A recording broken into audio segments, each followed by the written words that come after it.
Prime Asia TV ਦੇਖ ਰਹੇ ਸਾਰੇ ਦਰਸ਼ਕਾਂ ਦਾ ਮੈਂ ਗੁਰਪ੍ਰੀਤ ਸੰਧਾਵਾਲੀਆ ਸਵਾਗਤ ਕਰਦਾ ਜੀ ਪ੍ਰੋਗਰਾਮ ਪ੍ਰਾਈਮ ਫੋਕਸ ਦੇ ਵਿੱਚ। ਤੇ ਹਰ ਰੋਜ਼ ਦੀ ਤਰ੍ਹਾਂ ਕਿਸੇ ਨਾ ਕਿਸੇ ਵੱਖਰੇ ਟੌਪਿਕ ਵੱਖਰੇ ਮੁੱਦੇ ਦੇ ਉੱਪਰ ਆਪਾਂ ਫੋਕਸ ਕਰਨ ਦੀ ਕੋਸ਼ਿਸ਼ ਕਰਦੇ ਹਾਂ, ਪਰ ਅੱਜ ਦਾ ਜਿਹੜਾ ਫੋਕਸ ਹੈ ਉਹ ਬਹੁਤ ਹੀ ਵੱਖਰਾ ਹੈ। ਕਾਰਨ ਇਹ ਹੈ ਜੀ ਕਿ ਆਪਣੀ ਕਮਿਊਨਿਟੀ ਦਾ ਇੱਕ ਐਸਾ ਹਿੱਸਾ ਜਿਸ ਕਮਿਊਨਿਟੀ ਦੇ ਹਿੱਸੇ ਵੱਲ ਆਪਾਂ ਕਦੀ ਧਿਆਨ ਹੀ ਨਹੀਂ ਦਿੱਤਾ, ਆਪਾਂ ਕਦੀ ਗੌਰ ਕੀਤਾ ਹੀ ਨਹੀਂ। ਮੇਰਾ ਖਿਆਲ ਹੈ ਕਿ ਵੀ ਉਹਦੇ 'ਤੇ ਨਾ ਤਾਂ ਕਦੀ ਗੱਲ ਹੋਈ ਅਤੇ ਨਾ ਕਿਸੇ ਨੂੰ ਲੋੜ ਹੀ ਮਹਿਸੂਸ ਹੋਈ ਕਿ ਮੈਂ ਇਸ ਟੌਪਿਕ ਦੇ ਉੱਪਰ ਗੱਲ ਕਰਾਂ। ਸਭ ਤੋਂ ਵੱਡੀ ਚੀਜ਼ ਮੈਂ ਥੋੜ੍ਹਾ ਜਿਹਾ ਇਸ਼ਾਰਾ ਕਰਾਂ ਕਿ ਆਪਾਂ ਇਹ ਜ਼ਰੂਰ ਚਾਹੁੰਦੇ ਹਾਂ ਕਿ ਜੀ ਹਾਂਜੀ ਜਦੋਂ ਸਾਡੇ ਧੀ ਪੁੱਤ ਦਾ ਵਿਆਹ ਹੋਵੇ ਅਤੇ ਉਹ ਘਰੇ ਆ ਕੇ ਨੱਚਣ ਖੁਸ਼ੀਆਂ ਮਨਾਉਣ। ਹਾਂ, ਜਦੋਂ ਘਰੇ ਪੋਤਾ ਹੋਇਆ ਅਤੇ ਦਾਦੀ ਇਹ ਜ਼ਰੂਰ ਚਾਹੁੰਦੀ ਹੈ ਕਿ ਜਦ ਤੱਕ ਮੇਰੇ ਮੁੰਡੇ ਨੂੰ ਕਿਸੇ ਖੁਸਰੇ ਨੇ ਨਹੀਂ ਖਿਡਾਇਆ ਅਤੇ ਉਨੀ ਦੇਰ ਤੱਕ ਉਹਨੂੰ ਆਸ਼ੀਰਵਾਦ ਨਹੀਂ ਮਿਲਿਆ। ਮਹੰਤ ਜਾਂ ਬਾਬੇ ਜਿਹਨੂੰ ਆਪਾਂ ਅਕਸਰ ਜਾਣਦੇ ਹਾਂ ਆਪਣੀ ਕਮਿਊਨਿਟੀ ਦੇ ਵਿੱਚ, ਪਰ ਅਸਲ ਦੇ ਵਿੱਚ ਉਹ ਵੀ ਆਪਣੀ ਇਸ ਕਮਿਊਨਿਟੀ ਦਾ, ਇਸ ਸਮਾਜ ਦਾ ਹਿੱਸਾ ਨੇ।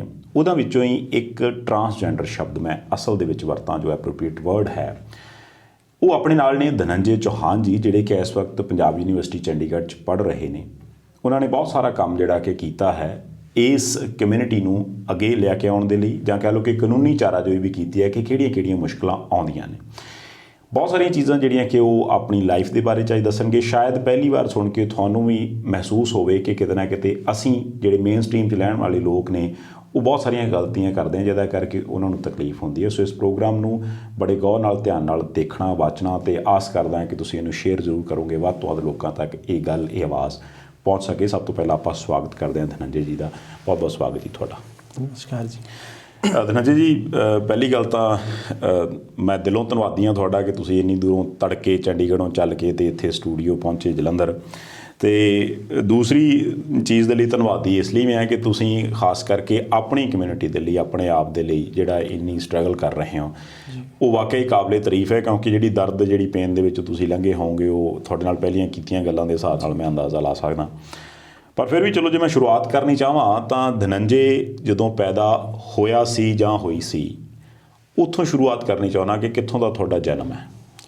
ਮੇਰਾ ਜਨਮ ਉੱਤਰਾਖੰਡ ਵਿੱਚ ਹੋਇਆ ਅਤੇ ਜਨਮ ਦੇ 2-3 ਮਹੀਨੇ ਬਾਅਦ ਹੀ ਮੇਰੇ ਫਾਦਰ ਸਾਹਿਬ ਮੈਨੂੰ ਇੱਥੇ ਲਿਆਏ ਸੀ, ਕਿਉਂਕਿ ਮੇਰੇ ਫਾਦਰ ਸਾਹਿਬ ਪੰਜਾਬ ਯੂਨੀਵਰਸਿਟੀ 'ਚ ਜੋਬ ਕਰਦੇ ਸੀਗੇ ਅਤੇ ਅਸੀਂ ਫਿਰ ਮੇਰੀ ਸਕੂਲਿੰਗ ਉੱਥੇ ਹੀ ਹੋਈ, ਚੰਡੀਗੜ੍ਹ 'ਚ ਹੀ। ਅੱਛਾ ਜੀ।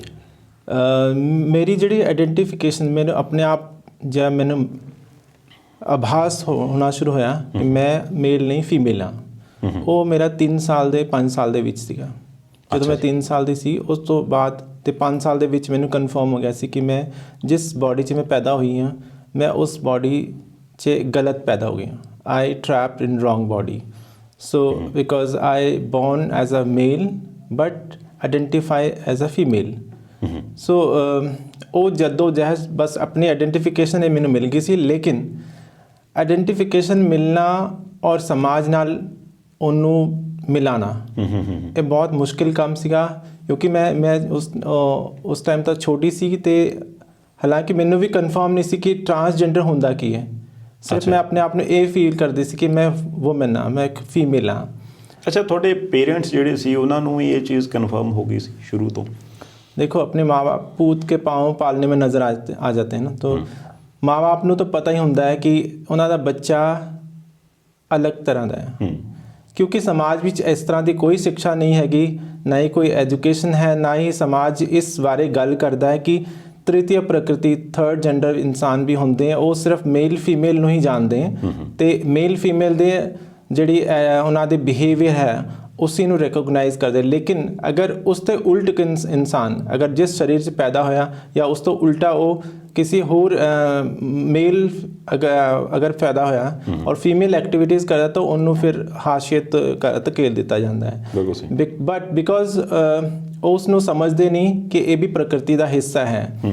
ਜ਼ਿਆਦਾਤਰ ਲੋਕ ਸੋਚਦੇ ਇਹ ਡਿਸਆਰਡਰ ਹੈ ਐਂਡ ਕਾਫੀ ਸਾਲ ਤੱਕ ਇਹ ਮੰਨਿਆ ਜਾਂਦਾ ਰਿਹਾ ਕਿ ਇਹ ਡਿਸਆਰਡਰ। ਲੇਕਿਨ 70s ਵਿੱਚ 1973-4 'ਚ ਅਮਰੀਕਨ ਐਸੋਸੀਏਸ਼ਨ ਆਫ ਸਾਈਕੋਲੋਜੀਕਲ ਇਹ ਜਿਹੜੀ ਹੈ ਉਹਨਾਂ ਨੇ ਇਹਨੂੰ ਡਿਸਆਰਡਰ 'ਚੋਂ ਕੱਢ ਦਿੱਤਾ ਸੀਗਾ, ਬਿਕੋਜ਼ ਇਹ ਡਿਸਆਰਡਰ ਨਹੀਂ ਹੈ। ਅੱਛਾ, ਫਿਰ ਤੁਹਾਡੀ ਪਰਵਰਿਸ਼ ਜਿਹੜੀ ਐਜ਼ ਅ ਮੇਲ ਹੋਈ, ਫੀਮੇਲ ਹੋਈ? ਮੇਰੀ ਪਰਵਰਿਸ਼ ਐਜ਼ ਅ ਮੇਲ ਹੋਈ, ਕਿਉਂਕਿ ਮੇਲ ਰਹਿਣਾ ਮੇਰੇ ਵਾਸਤੇ ਇੱਕ ਪੜ੍ਹਨ ਦਾ ਜ਼ਰੀਆ ਵੀ ਸੀਗਾ। ਜੇ ਮੈਂ ਆਪਣੇ ਆਪ ਨੂੰ ਆਈਡੈਂਟੀਫਾਈ ਕਰਦੀ ਫੀਮੇਲ, ਤਾਂ ਮੈਨੂੰ ਫਿਰ ਘਰੋਂ ਨਿਕਲਣਾ ਪੈਣਾ ਸੀਗਾ। ਔਰ ਮੈਂ ਜਾਂ ਤਾਂ ਖੁਸਰਿਆਂ ਵਿੱਚ ਹੁੰਦੀ ਅੱਜ ਨੱਚਣਾ ਗਾਣਾ ਕਰਦੀ, ਜਾਂ ਫਿਰ ਭੀਖ ਮੰਗ ਰਹੀ ਹੁੰਦੀ ਸੜਕਾਂ 'ਚ। ਅਤੇ ਇਹ ਮੇਰੇ ਲਈ ਮੈਂ ਸੋਚ ਲਿਆ ਸੀਗਾ ਜੇ ਮੈਂ ਪੜ੍ਹਨਾ ਤਾਂ ਫਿਰ ਮੈਨੂੰ ਆਪਣੇ ਆਪ ਨੂੰ ਛੁਪਾਉਣਾ ਪੈਣਾ, ਆਪਣੀ ਆਈਡੈਂਟੀਟੀ ਨੂੰ, ਜੋ ਮੇਰੀ ਰੀਅਲ ਆਈਡੈਂਟੀਟੀ ਹੈ ਉਸ ਨੂੰ ਛੁਪਾਉਣਾ ਪੈਣਾ। ਅਤੇ ਕਈ ਸਾਲ ਤੱਕ ਮੈਂ ਆਪਣੇ ਆਪ ਨੂੰ ਲੁਕੋ ਕੇ ਰੱਖਿਆ। ਅਤੇ ਇਹ ਲੜਾਈ ਵੀ ਸੀਗੀ ਸਮਾਜ ਦੇ ਇੱਕ ਪੂਰਾ ਜਿਹੜੀ ਪਰੰਪਰਾਵਾਂ ਸੀ ਉਹਨਾਂ ਨੂੰ ਤੋੜਨਾ, ਉਹ ਬਹੁਤ ਮੁਸ਼ਕਿਲ ਸੀਗਾ। ਅਤੇ ਮੈਂ ਪੜ੍ਹਾਈ ਆਪਣੇ ਐਜ਼ ਅ ਮੇਲ ਕੀਤੀ ਹੈ। ਅੱਛਾ ਜੀ। ਅਤੇ ਲੇਕਿਨ ਮੈਂ ਆਪਣੇ ਸੋਲ ਜਿਹੜੀ ਮੇਰੀ ਸੀਗੀ ਉਹ ਆਤਮਾ, ਉਹ ਔਰਤ ਦੀ ਸੀਗੀ। ਕਿੰਨੀਆਂ ਮੁਸ਼ਕਿਲਾਂ ਕਿੰਨੀਆਂ ਆਈਆਂ ਤੁਹਾਨੂੰ ਸਕੂਲਿੰਗ ਦੇ ਦੌਰਾਨ? ਕਿਉਂਕਿ ਮੇਰਾ ਖਿਆਲ ਸਕੂਲਾਂ ਦੇ ਵਿੱਚ ਵੀ ਕੋਈ ਇਹੋ ਜਿਹੀ ਪ੍ਰੋਵੀਜ਼ਨ ਤਾਂ ਹੈ ਨਹੀਂ ਗੀ ਕਿ ਹਾਂਜੀ ਜੇ ਕੋਈ ਇਹੋ ਜਿਹੇ ਸਪੈਸ਼ਲ ਚਾਈਲਡ ਨੇ ਅਤੇ ਉਹਨਾਂ ਦੇ ਲਈ ਕੋਈ ਵੱਖਰੇ ਕਲਾਸਰੂਮਸ ਹੋਣ ਜਾਂ ਵੱਖਰੇ ਸਕੂਲ ਹੋਣ, ਕਿਉਂਕਿ ਉਹਨਾਂ ਨੂੰ ਆਮ ਸਕੂਲਾਂ ਦੇ ਵਿੱਚ ਆਮ ਬੱਚਿਆਂ ਦੇ ਨਾਲ ਹੀ ਪੜ੍ਹਨਾ ਪੈਂਦਾ। ਹੁਣ ਚਲੋ ਸਿਆਣਾ ਬੰਦਾ ਤਾਂ ਉਸ ਚੀਜ਼ ਨੂੰ ਡਿਫਰੈਂਸ਼ੀਏਟ ਕਰ ਸਕਦਾ, ਹਾਲਾਂਕਿ ਆਪਣੇ ਵਾਲੇ ਤਾਂ ਉਹ ਵੀ ਨਹੀਂ ਕਰਦੇ, ਪਰ ਜਵਾਕਾਂ ਦੇ ਵਿੱਚ ਉਹ ਚੀਜ਼ ਨਹੀਂ ਹੁੰਦੀ, ਉਹ ਸਮਝ ਨਹੀਂ ਹੁੰਦੀ। ਫਿਰ ਉਹ ਮੁਸ਼ਕਿਲਾਂ ਕਿੰਨੀਆਂ ਆਈਆਂ ਜਾਂ ਆਉਂਦੀਆਂ ਨੇ? ਦੇਖੋ, ਇਹ ਤਾਂ ਸਾਡਾ ਐਜੂਕੇਸ਼ਨ ਸਿਸਟਮ ਬੜਾ ਪੂਅਰ ਹੈ। ਜਦ ਬੱਚੇ ਛੋਟੇ ਹੁੰਦੇ ਉਹਨਾਂ ਨੂੰ ਮੇਲ ਫੀਮੇਲ ਦਾ ਫ਼ਰਕ ਨਹੀਂ ਹੁੰਦਾ, ਇੰਨਾ ਜ਼ਿਆਦਾ ਵੱਡਾ ਫ਼ਰਕ ਨਹੀਂ ਹੁੰਦਾ। ਉਹ ਸਾਰੇ ਫਰੈਂਡਸ ਹੁੰਦੇ ਆ, ਆਪਸ 'ਚ ਖੇਲਦੇ, ਕੁੜੀਆਂ ਮੁੰਡੇ ਆਪਸ 'ਚ ਖੇਲਦੇ ਹੈ। ਲੇਕਿਨ ਜਦੋਂ ਵੱਡਾ ਹੁੰਦਾ ਫਿਰ ਉਹ ਅਲੱਗ ਹੋਣਾ ਸ਼ੁਰੂ ਹੋ ਜਾਂਦੇ ਹੈ। ਬਿਲਕੁਲ। ਤੋ ਕਿਉਂਕਿ ਲੈਕ ਆਫ ਐਜੂਕੇਸ਼ਨ, ਮੇਰੀ ਜਿਹੜੀ ਪ੍ਰੋਬਲਮ ਸ਼ੁਰੂ ਹੋਈ ਸੀਗੀਆਂ ਉਹ ਮੇਰੇ ਸਕੂਲ ਦੇ ਸਟਾਰਟਿੰਗ 'ਚ ਸ਼ੁਰੂ ਹੋ ਗਈ ਸੀ। ਮੇਰੇ ਵਾਸ਼ਰੂਮ ਦੀ ਮੈਨੂੰ ਪ੍ਰੋਬਲਮ ਸੀਗੀ ਕਿ ਮੈਂ ਵਾਸ਼ਰੂਮ ਕਿਹੜਾ ਜਾਵਾਂ। ਮੈਂ ਕਨਫਿਊਜ਼ ਰਹਿੰਦੀ ਸੀ ਕਿ ਮੈਂ ਫੀਮੇਲ ਵਾਲੇ ਵਾਸ਼ਰੂਮ 'ਚ ਜਾਵਾਂ ਜਾਂ ਮੇਲ ਵਾਲੇ 'ਚ ਜਾਵਾਂ। ਮੇਲ ਵਾਲੇ 'ਚ ਜਾਂਦੀ ਸੀ ਤਾਂ ਮੇਰੇ ਨਾਲ ਡਿਸਕ੍ਰਿਮੀਨੇਸ਼ਨ ਹੁੰਦਾ ਸੀ, ਮੇਰੇ ਨਿੱਕਰ ਖਿੱਚ ਦਿੰਦੇ ਸੀ ਬੱਚੇ ਅਤੇ ਮੈਨੂੰ ਟੋਇਲਟ 'ਚ ਬੰਦ ਕਰ ਦਿੰਦੇ ਸੀ ਅਤੇ ਮੈਂ ਡਰ ਦੇ ਮਾਰੇ ਨਹੀਂ ਜਾਂਦੀ ਸੀਗੀ। ਫੀਮੇਲ ਵਾਲੇ 'ਚ ਜਾਣ ਨਹੀਂ ਦਿੰਦੇ ਸੀਗੇ। ਅਤੇ ਮੈਂ ਕੀ ਕਰਦੀ ਸੀਗੀ, ਕਲਾਸ ਦੇ ਵਿੱਚ ਜਦੋਂ ਕਲਾਸ ਚੱਲ ਰਹੀ ਹੁੰਦੀ ਸੀ ਅਤੇ ਉਸ ਟਾਈਮ ਮੈਂ ਮੈਮ ਨੂੰ ਪੁੱਛ ਕੇ ਜਾਣਾ ਹੁੰਦਾ ਸੀਗਾ ਕਿ ਮੈਨੂੰ ਬਹੁਤ ਜ਼ੋਰ ਦੀ ਵਾਸ਼ਰੂਮ ਜਾਣਾ। ਅਤੇ ਇਸ ਤਰ੍ਹਾਂ ਦੀ ਉਹਨਾਂ ਨੂੰ ਰਿਕੁਐਸਟ ਕਰਨੀ ਹੁੰਦੀ। ਮੈਮ ਕਹਿੰਦੇ ਤੈਨੂੰ ਵਿੱਚ ਹੀ ਕਲਾਸ ਦੇ ਵਿੱਚ ਹੀ ਸਾਰਾ ਕੁਝ ਸ਼ੁਰੂ ਹੋ ਜਾਂਦਾ ਹੈ। ਅਤੇ ਕਈ ਵਾਰੀ ਮਾਰ ਵੀ ਪੈਂਦੀ ਸੀ, ਬਟ ਉਹਨਾਂ ਨੂੰ ਇਹ ਨਹੀਂ ਪਤਾ ਸੀ, ਉਹਨਾਂ ਨੂੰ ਇਹ ਵੀ ਨਹੀਂ ਦੱਸ ਸਕਦੀ ਸੀ ਕਿ ਵੀ ਕਿਉਂ ਜਾਣਾ ਪੈਂਦਾ ਮੈਨੂੰ। ਬਿਕੋਜ਼ ਜੇ ਪੀਰੀਅਡ ਖਤਮ ਹੁੰਦਾ ਸੀ ਤਾਂ ਸਾਰੇ ਬੱਚੇ ਵਾਸ਼ਰੂਮ ਵੱਲ ਭੱਜਦੇ ਸੀਗੇ ਅਤੇ ਮੈਂ ਬਿਲਕੁਲ ਵਿੱਚ ਜਾਂਦੀ ਜਦੋਂ ਕੋਈ ਨਹੀਂ ਜਾਂਦਾ। ਅਤੇ ਇਸ ਤਰ੍ਹਾਂ ਦੀ ਚੀਜ਼ਾਂ ਸੀਗੀਆਂ ਮੈਨੂੰ ਫੇਸ ਕਰਨੀ ਪਈਆਂ। ਸਕੂਲ ਦੇ ਬੁਲਿੰਗ ਹੁੰਦੀ ਸੀਗੀ, ਹਰਾਸਮੈਂਟ ਹੁੰਦੀ ਸੀ, ਟੀਚਰ ਵੱਲੋਂ ਵੀ ਹਰਾਸਮੈਂਟ ਹੁੰਦੀ ਸੀਗੀ। ਟੀਚਰ ਕਹਿੰਦੇ ਸੀ ਨਮੂਨਾ ਹੈ ਜਾਂ ਜਨਾਨੀਆਂ ਵਰਗਾ ਹੈ। ਅਤੇ ਬਹੁਤ ਸਾਰੀ ਮੈਨੂੰ ਚੀਜ਼ਾਂ ਸੁਣਨੀਆਂ ਪੈਂਦੀ ਸੀ, ਲੇਕਿਨ ਹਿੰਮਤ ਹੁੰਦੀ ਸੀ ਕਿ ਮੈਨੂੰ ਪੜ੍ਹਨਾ ਜ਼ਰੂਰੀ ਹੈ। 9th 10th ਵਿੱਚ ਮੈਂ ਡਿਪਰੈਸ਼ਨ 'ਚ ਚਲੀ ਗਈ ਸੀ। ਅਤੇ ਡਿਪਰੈਸ਼ਨ ਇੰਨਾ ਜ਼ਿਆਦਾ ਹੋ ਗਿਆ ਜੈਂਡਰ ਆਈਡੈਂਟੀਟੀ ਦਾ ਤੋਂ ਜ਼ਿਆਦਾ, ਫਿਰ ਸੈਕਸ਼ੂਅਲ ਓਰੀਐਂਟੇਸ਼ਨ ਦਾ ਵੀ। ਸੈਕਸ ਬਾਇਓਲੋਜੀਕਲ ਅਸੀਂ ਕਿਸ ਤਰ੍ਹਾਂ ਪੈਦਾ ਹੁੰਦੇ ਹਾਂ। ਬੇਸਿਕਲੀ ਉਦੋਂ ਥੋੜੀ ਟੀਨ ਏਜ ਸੀ, ਦੈਟਸ ਵਾਈ ਤੁਹਾਨੂੰ ਜ਼ਿਆਦਾ ਚੀਜ਼ ਮਹਿਸੂਸ ਹੋਈ। Yes, because sexually and like sex is assigned sex. ਮੈਨੂੰ ਕੁਦਰਤ ਨੇ ਕਿਹੜੀ ਬਾਡੀ ਵਿੱਚ ਭੇਜਿਆ ਹੈ, ਐਂਡ ਜੈਂਡਰ ਇਜ਼ ਮੈਂ ਆਪਣੇ ਆਪ ਨੂੰ ਕਿਆ ਆਈਡੈਂਟੀਫਾਈ ਕਰਦੀ ਹਾਂ, ਐਂਡ ਸੈਕਸ਼ੁਅਲਿਟੀ ਇਜ਼ ਮੈਂ ਕਿਸ ਦੇ ਵੱਲ ਅਟਰੈਕਟ ਹੁੰਦੀ ਹਾਂ। ਔਰ ਟੀਨ ਏਜ ਵਿੱਚ ਉਹ ਸੈਕਸ਼ੁਅਲਿਟੀ ਅਟਰੈਕਸ਼ਨ ਸ਼ੁਰੂ ਹੋ ਜਾਂਦੀ ਹੈ ਅਤੇ ਉਸ ਟਾਈਮ ਕਨਫਿਊਜ਼ਨ ਜ਼ਿਆਦਾ ਹੋ ਜਾਂਦੀ ਹੈ ਕਿ ਹੁਣ ਇਹ ਤਾਂ ਵਿਜ਼ੀਬਲ ਹੈ, ਤੁਸੀਂ ਅਟਰੈਕਟ ਹੁੰਦੇ ਤਾਂ ਲੋਕ, ਤੁਸੀਂ ਕਿਸੇ ਨੂੰ ਦੇਖ ਰਹੇ ਹੋ ਜਾਂ ਉਹਦੇ ਵੱਲ ਚਾਹਤ ਵੀ ਹੋ ਰਹੀ ਹੈ, ਇਹ ਵਿਜ਼ੀਬਲ ਹੋ ਜਾਂਦੀ ਹੈ, ਲੋਕ ਕਿਸ ਨੂੰ ਫਿਰ ਗਲਤ ਮੰਨਦੇ ਹੈ। ਐਂਡ ਉਸ ਟਾਈਮ ਫਿਰ ਮੈਂ ਸੋਚਿਆ ਕਿ ਇਹ ਮੇਰੇ ਨਾਲ ਕਿਉਂ ਹੋ ਰਿਹਾ। ਮੈਨੂੰ ਇਹ ਨਹੀਂ ਪਤਾ ਸੀ ਕਿ ਦੁਨੀਆ 'ਚ ਹੋਰ ਵੀ ਚੀਜ਼ਾਂ, ਹੋਰ ਲੋਕ ਵੀ ਹੈਗੇ ਇੱਦਾਂ ਦੇ। ਸਿਰਫ ਮੈਂ ਸੋਚਦੀ ਮੈਂ ਇਕੱਲੀ ਹਾਂ ਇਸ ਦੁਨੀਆ 'ਚ, ਇੱਦਾਂ ਮੇਰੇ ਨਾਲ ਹੀ ਹੋ ਰਿਹਾ। ਅਤੇ ਮੈਂ ਕੋਸਦੀ ਸੀ ਆਪਣੇ ਆਪ ਨੂੰ। ਅਤੇ ਇਹ ਸਭ ਚੀਜ਼ਾਂ ਮੈਂ ਆਪਣੇ ਡਿਪਰੈਸ਼ਨ 'ਚ ਚਲੀ ਗਈ। 9th 10th 'ਚ ਬਹੁਤ ਜ਼ਿਆਦਾ ਮੈਂ ਸੁਸਾਈਡ ਕਰਨ ਦੀ ਕੋਸ਼ਿਸ਼ ਵੀ ਕੀਤੀ। ਅਤੇ 10th ਵਿੱਚ ਮੇਰਾ ਇੰਨਾ ਜ਼ਿਆਦਾ ਬੁਰਾ ਹਾਲ ਹੋ ਗਿਆ, ਮੇਰੇ ਮਾਰਕਸ ਹੀ ਬਹੁਤ ਘੱਟ ਹੈ। ਮੈਂ ਇੰਟੈਲੀਜੈਂਟ ਸੀਗੀ ਆਪਣੀ ਕਲਾਸ 'ਚ, ਅਤੇ 10th ਵਿੱਚ ਮੇਰੇ ਮਸਾਂ ਪਾਸ ਹੋਈ ਆ ਬਹੁਤ। ਅੱਛਾ ਜੀ। ਅਤੇ ਉਸ ਤੋਂ ਬਾਅਦ ਮੈਂ ਕਾਲਜ 'ਚ ਗਈ। ਕਾਲਜ 'ਚ ਮੇਰਾ ਫਿਰ ਐਟਮੋਸਫੇਅਰ ਬਦਲ ਗਿਆ, ਨਏ ਫਰੈਂਡਸ ਬਣੇ ਤਾਂ ਥੋੜ੍ਹਾ ਡਿਪਰੈਸ਼ਨ ਘੱਟ ਹੋ ਗਿਆ। +2 'ਚ ਮੇਰੇ ਅੱਛੇ ਮਾਰਕਸ ਆ ਗਏ, ਮੈਂ 2nd ਡਿਵੀਜ਼ਨ 'ਚ ਪਾਸ ਹੋਈ। ਗ੍ਰੈਜੂਏਸ਼ਨ 'ਚ ਹੋਰ ਜ਼ਿਆਦਾ ਅੱਛੇ ਮੈਂ BA ਆਨਰਸ ਕੀਤੀ ਐਂਡ ਮੈਂ ਟੌਪ ਕੀਤਾ ਸੀ ਯੂਨੀਵਰਸਿਟੀ 'ਚ, ਅਤੇ BA ਆਨਰਸ ਵਿੱਚ ਵੀ ਟੌਪ ਕੀਤਾ। ਇਹ ਜਿਹੜੀ ਸਟੱਡੀ ਸੀ ਉਦੋਂ ਤੱਕ ਤੁਸੀਂ ਆਪਣੇ ਆਪ ਨੂੰ ਐਜ਼ ਏ ਫੀਮੇਲ ਮੈਂ ਫੀਮੇਲ ਵੱਲ ਆਪਣੇ ਪ੍ਰੋਗਰੈਸ ਕਰ ਰਹੀ ਸੀ, ਕਿਉਂਕਿ ਨਹੀਂ ਉਦੋਂ ਤੁਸੀਂ ਕੱਪੜੇ ਜਾਂ ਤਿਆਰ ਵਿਆਰ ਮੁੰਡਿਆਂ ਦੀ ਤਰ੍ਹਾਂ ਹੁੰਦੇ ਸੀ ਜਾਂ ਕੁੜੀਆਂ ਦੀ ਤਰ੍ਹਾਂ? ਮੁੰਡਿਆਂ ਦੀ ਤਰ੍ਹਾਂ ਹੀ। ਅੱਛਾ ਜੀ, ਉਦੋਂ ਤੱਕ ਵੀ ਤੁਸੀਂ ਉਸ ਚੀਜ਼ ਨੂੰ ਲੁਕਾ ਕੇ ਰੱਖਿਆ? ਬਿਕੋਜ਼ ਮੈਨੂੰ ਤਾਂ ਕੰਪਲੀਟ ਕਰਨੀ ਸੀ ਐਜੂਕੇਸ਼ਨ। ਮੈਂ ਚਾਹੁੰਦੀ ਸੀ ਪਹਿਲੇ ਮੈਂ ਆਪਣੇ ਪੈਰਾਂ 'ਚ ਖੜੀ ਹੋ ਜਾਵਾਂ, ਅਤੇ ਪੈਰਾਂ 'ਚ ਖੜੇ ਹੋਣਾ ਮਤਲਬ ਕਿ ਮੈਂ ਸੈਲਫ ਡਿਪੈਂਡੈਂਟ ਹੋ ਜਾ, ਪੇਰੈਂਟਸ ਜਾਂ ਸਮਾਜ ਦੇ ਉੱਪਰ ਡਿਪੈਂਡੈਂਟ ਨਾ ਰਹਾਂ। ਅਦਰਵਾਈਜ਼ ਫਿਰ ਮੈਨੂੰ ਸਮਾਜ ਟਰੈਪ ਕਰ ਲੈਂਦਾ, ਮੇਰੀ ਫੈਮਿਲੀ ਟਰੈਪ ਕਰ ਲੈਂਦੀ। ਅਤੇ ਮੈਂ ਚਾਹੁੰਦੀ ਸੀ ਮੈਂ ਸੈਲਫ ਡਿਪੈਂਡੈਂਟ ਹੋ ਜਾਵਾਂ। ਲੇਕਿਨ ਗ੍ਰੈਜੂਏਸ਼ਨ 'ਚ ਲਾਸਟ ਜਦੋਂ ਮੈਂ ਐਮ ਏ 'ਚ ਐਡਮਿਸ਼ਨ ਲਿੱਤੀ ਯੂਨੀਵਰਸਿਟੀ 'ਚ, ਪੰਜਾਬ ਯੂਨੀਵਰਸਿਟੀ 'ਚ 93 ਦੀ ਗੱਲ ਹੈ। ਅਤੇ ਮੇਰੇ ਨਾਲ ਹਿਸਟਰੀ ਡਿਪਾਰਟਮੈਂਟ ਵਿੱਚ ਐਡਮਿਸ਼ਨ ਲਿੱਤੀ ਅਤੇ ਮੁੰਡਿਆਂ ਨੇ ਮੇਰੇ ਨਾਲ ਰੈਗਿੰਗ ਕੀਤੀ ਬਹੁਤ ਬੁਰੀ ਤਰ੍ਹਾਂ, ਅਤੇ ਮੈਂ ਫਿਰ ਉਹ ਛੱਡ ਦਿੱਤੀ ਐਮ ਏ। ਅੱਛਾ ਜੀ। ਨੈਕਸਟ ਈਅਰ 94 'ਚ ਮੈਂ ਫਿਰ ਲਾਅ 'ਚ ਐਡਮਿਸ਼ਨ ਲਿੱਤੀ ਇਵਨਿੰਗ 'ਚ LLB, ਅਤੇ ਉੱਥੇ ਵੀ ਮੈਨੂੰ ਕਮਰੇ 'ਚ ਬੰਦ ਕਰਕੇ ਮੇਰੇ ਨਾਲ ਸੈਕਸ਼ੂਅਲ ਅਬਿਊਜ਼ ਕੀਤਾ ਮੁੰਡਿਆਂ ਨੇ। ਉਸ ਟਾਈਮ 'ਚ ਕੋਈ ਲਾਅ ਨਹੀਂ ਬਣਿਆ ਸੀਗਾ ਇਹਦਾ ਰੈਗਿੰਗ ਦਾ, ਤੋ ਫਿਰ ਬੜੀ ਜ਼ਬਰਦਸਤ ਤਰ੍ਹਾਂ ਦੀ ਰੈਗਿੰਗ ਹੁੰਦੀ ਸੀਗੀ ਮਤਲਬ। ਫਿਰ ਮੈਂ ਉਹ ਵੀ ਛੱਡ ਦਿੱਤੀ ਲਾਅ ਵੀ, ਅਤੇ 2 ਮੇਰੇ ਹੱਥ ਤੋਂ ਡਿਗਰੀਆਂ ਨਿਕਲ ਗਈਆਂ। ਉਸ ਤੋਂ ਬਾਅਦ ਇਸੇ ਕਰਕੇ ਕਿ ਤੁਸੀਂ ਉੱਥੇ ਫਿੱਟ ਨਹੀਂ ਹੋ ਰਹੇ ਸੀ। ਯੈਸ, ਬਿਕੋਜ਼ ਮੇਰੀ ਬਿਹੇਵੀਅਰ ਦਿਨ ਪਰ ਦਿਨ ਫੀਮੇਲ ਵਾਲਾ ਹੋ ਰਿਹਾ ਸੀਗਾ। ਮਤਲਬ ਮੇਰਾ ਚੱਲਣਾ ਉੱਠਣਾ ਬੈਠਣਾ ਗੱਲ ਕਰਨਾ, ਕਿਸੇ ਨੂੰ ਜ਼ੋਰ ਦੀ ਨਹੀਂ ਬੁਲਾਉਣਾ, ਤਾਂ ਉਹ ਫੀਮੇਲ ਦੀ ਤਰ੍ਹਾਂ ਹੀ ਕਿ ਐਕਸਕਿਊਜ਼ ਮੀ, ਅਤੇ ਮੁੰਡੇ ਛਿੜਦੇ ਸੀ ਮੈਨੂੰ ਕਿ ਐਕਸਕਿਊਜ਼ ਮੀ ਜਾਂ ਸੁਣੋ। ਮਤਲਬ ਮੈਂ ਗਾਲਾਂ ਨਹੀਂ ਕੱਢਦੀ ਸੀ ਕਦੀ ਵੀ, ਅਤੇ ਮੁੰਡੇ ਮੈਨੂੰ ਛੇੜਦੇ ਸੀ ਕਿ ਵੀ ਤੂੰ ਤਾਂ ਮੁੰਡਾ ਹੈ ਹੀ ਨਹੀਂ, ਅਤੇ ਮਤਲਬ ਇੱਦਾਂ ਕੁੜੀਆਂ ਵਰਗਾ ਹੈ। ਫੈਮਿਲੀ 'ਚ ਵੀ ਮੇਰੇ ਅੜੋਸ ਪੜੋਸ 'ਚ ਮੇਰੀ ਮੰਮੀ ਨੂੰ ਕਹਿੰਦੇ ਸੀ ਤੁਹਾਡਾ ਮੁੰਡਾ ਕੁੜੀਆਂ ਵਰਗਾ ਹੈ, ਅਤੇ ਵਧੀਆ ਮਤਲਬ ਤੁਹਾਡੇ ਨਾਲ ਕੰਮ ਕਰਦਾ ਸਾਰਾ, ਅਤੇ ਝਾੜੂ ਪੋਚਾ ਆਪਣਾ ਖਾਣਾ ਬਣਾਉਂਦਾ, ਰੋਟੀ, ਤੁਹਾਨੂੰ ਥੋੜ੍ਹਾ ਸੁੱਖ ਹੈ। ਸਾਡੇ ਤਾਂ ਮੁੰਡੇ ਕੰਮ ਹੀ ਨਹੀਂ ਕਰਦੇ ਹੈ। ਅਤੇ ਮਤਲਬ ਮੇਰੀ ਫੈਮਿਲੀ ਨੂੰ ਵੀ ਲੋਕ ਬੋਲਦੇ ਸੀ ਕਿ ਕੁੜੀਆਂ ਵਰਗਾ ਮੁੰਡਾ ਚੰਗਾ ਹੈ, ਪਰ ਉਹਨਾਂ ਨੂੰ ਨਹੀਂ ਪਤਾ ਸੀ ਇਹ ਤਾਂ ਔਰਤ ਹੀ ਹੈ। ਮੈਂ ਨੱਚਣਾ ਗਾਣਾ, ਮੈਂ ਕਲਾਸੀਕਲ ਡਾਂਸ ਸਿੱਖਿਆ, ਕੱਥਕ 5-6 ਸਾਲ ਤੱਕ ਸਿੱਖਦੀ ਰਹੀ ਮੈਂ, ਅਤੇ ਆਪਣੇ ਆਪ ਨੂੰ ਲੁਕਾਉਣ ਵਾਸਤੇ। ਅੱਛਾ। ਲਾਈਕ ਮੇਰੇ ਅੰਦਰ ਜਿਹੜੀ ਫੀਮੇਲ ਸੀ ਉਹ ਮੈਂ ਚਾਹੁੰਦੀ ਸੀ ਕਲਾ ਦੇ ਖੇਤਰ 'ਚ ਮੈਂ ਉਹਨੂੰ ਬਾਹਰ ਕੱਢਾਂ, ਕਿਉਂਕਿ ਮੈਂ ਜੇ ਸਟੇਜ 'ਚ ਕਥਕ ਕਰ ਰਹੀ ਹਾਂ ਅਤੇ ਕੋਈ ਮੈਨੂੰ ਜੱਜ ਨਹੀਂ ਕਰੇਗਾ, ਉਸ ਨੇ ਵੀ ਇਹਦਾ ਸਿਰਫ ਡਾਂਸ ਕਰ ਰਹੀ ਹਾਂ। ਅਤੇ ਉਹਦੇ ਵਿੱਚ ਮੈਂ ਸੋਚਦੀ ਕਿ ਮੈਂ ਪੂਰਾ ਘੁੰਡ ਕੱਢ ਕੇ ਕ੍ਰਿਸ਼ਨ ਔਰ ਰਾਧਾ ਦੇ ਔਰ ਰਾਸ ਲੀਲਾ ਕਰਾਂ, ਤਾਂ ਜਿਹੜੀ ਅੰਦਰ ਦੀ ਭੜਾਸ ਸੀਗੀ ਔਰਤ ਦੀ ਉਹ ਮੈਂ ਇਸ ਦੇ ਥਰੂ ਬਾਹਰ ਕੱਢਾਂ। ਅਤੇ ਇਹ ਸਾਰੀ ਚੀਜ਼ਾਂ ਮੈਂ ਸ਼ੁਰੂ ਕਰਤੀਆਂ ਸੀ ਉਸੇ ਕਾਲਜ ਟਾਈਮ ਵੀ। ਕਾਲਜ ਮੈਂ ਬਹੁਤ ਅਵਾਰਡ ਦਿੱਤੇ, ਕਥਕ 'ਚ ਵੀ ਅਤੇ ਗਾਇਨ 'ਚ ਵੀ, ਕਲਾਸੀਕਲ ਵੋਕਲ 'ਚ ਵੀ। ਇਹ ਮੈਂ ਸਾਰਾ ਸਿੱਖਦੀ। ਕਲਾਸੀਕਲ ਵੋਕਲ ਵੀ ਇਸ ਕਰਕੇ ਲਿੱਤਾ ਮੈਂ ਕਿ ਮੈਨੂੰ ਚੱਲਣਾ ਫਿਰਨਾ ਨਾ ਪਏ ਜ਼ਿਆਦਾ, ਮਤਲਬ ਕਲਾਸ 'ਚ ਇੱਧਰ ਉੱਧਰ ਨਾ ਜਾਣਾ ਪਏ।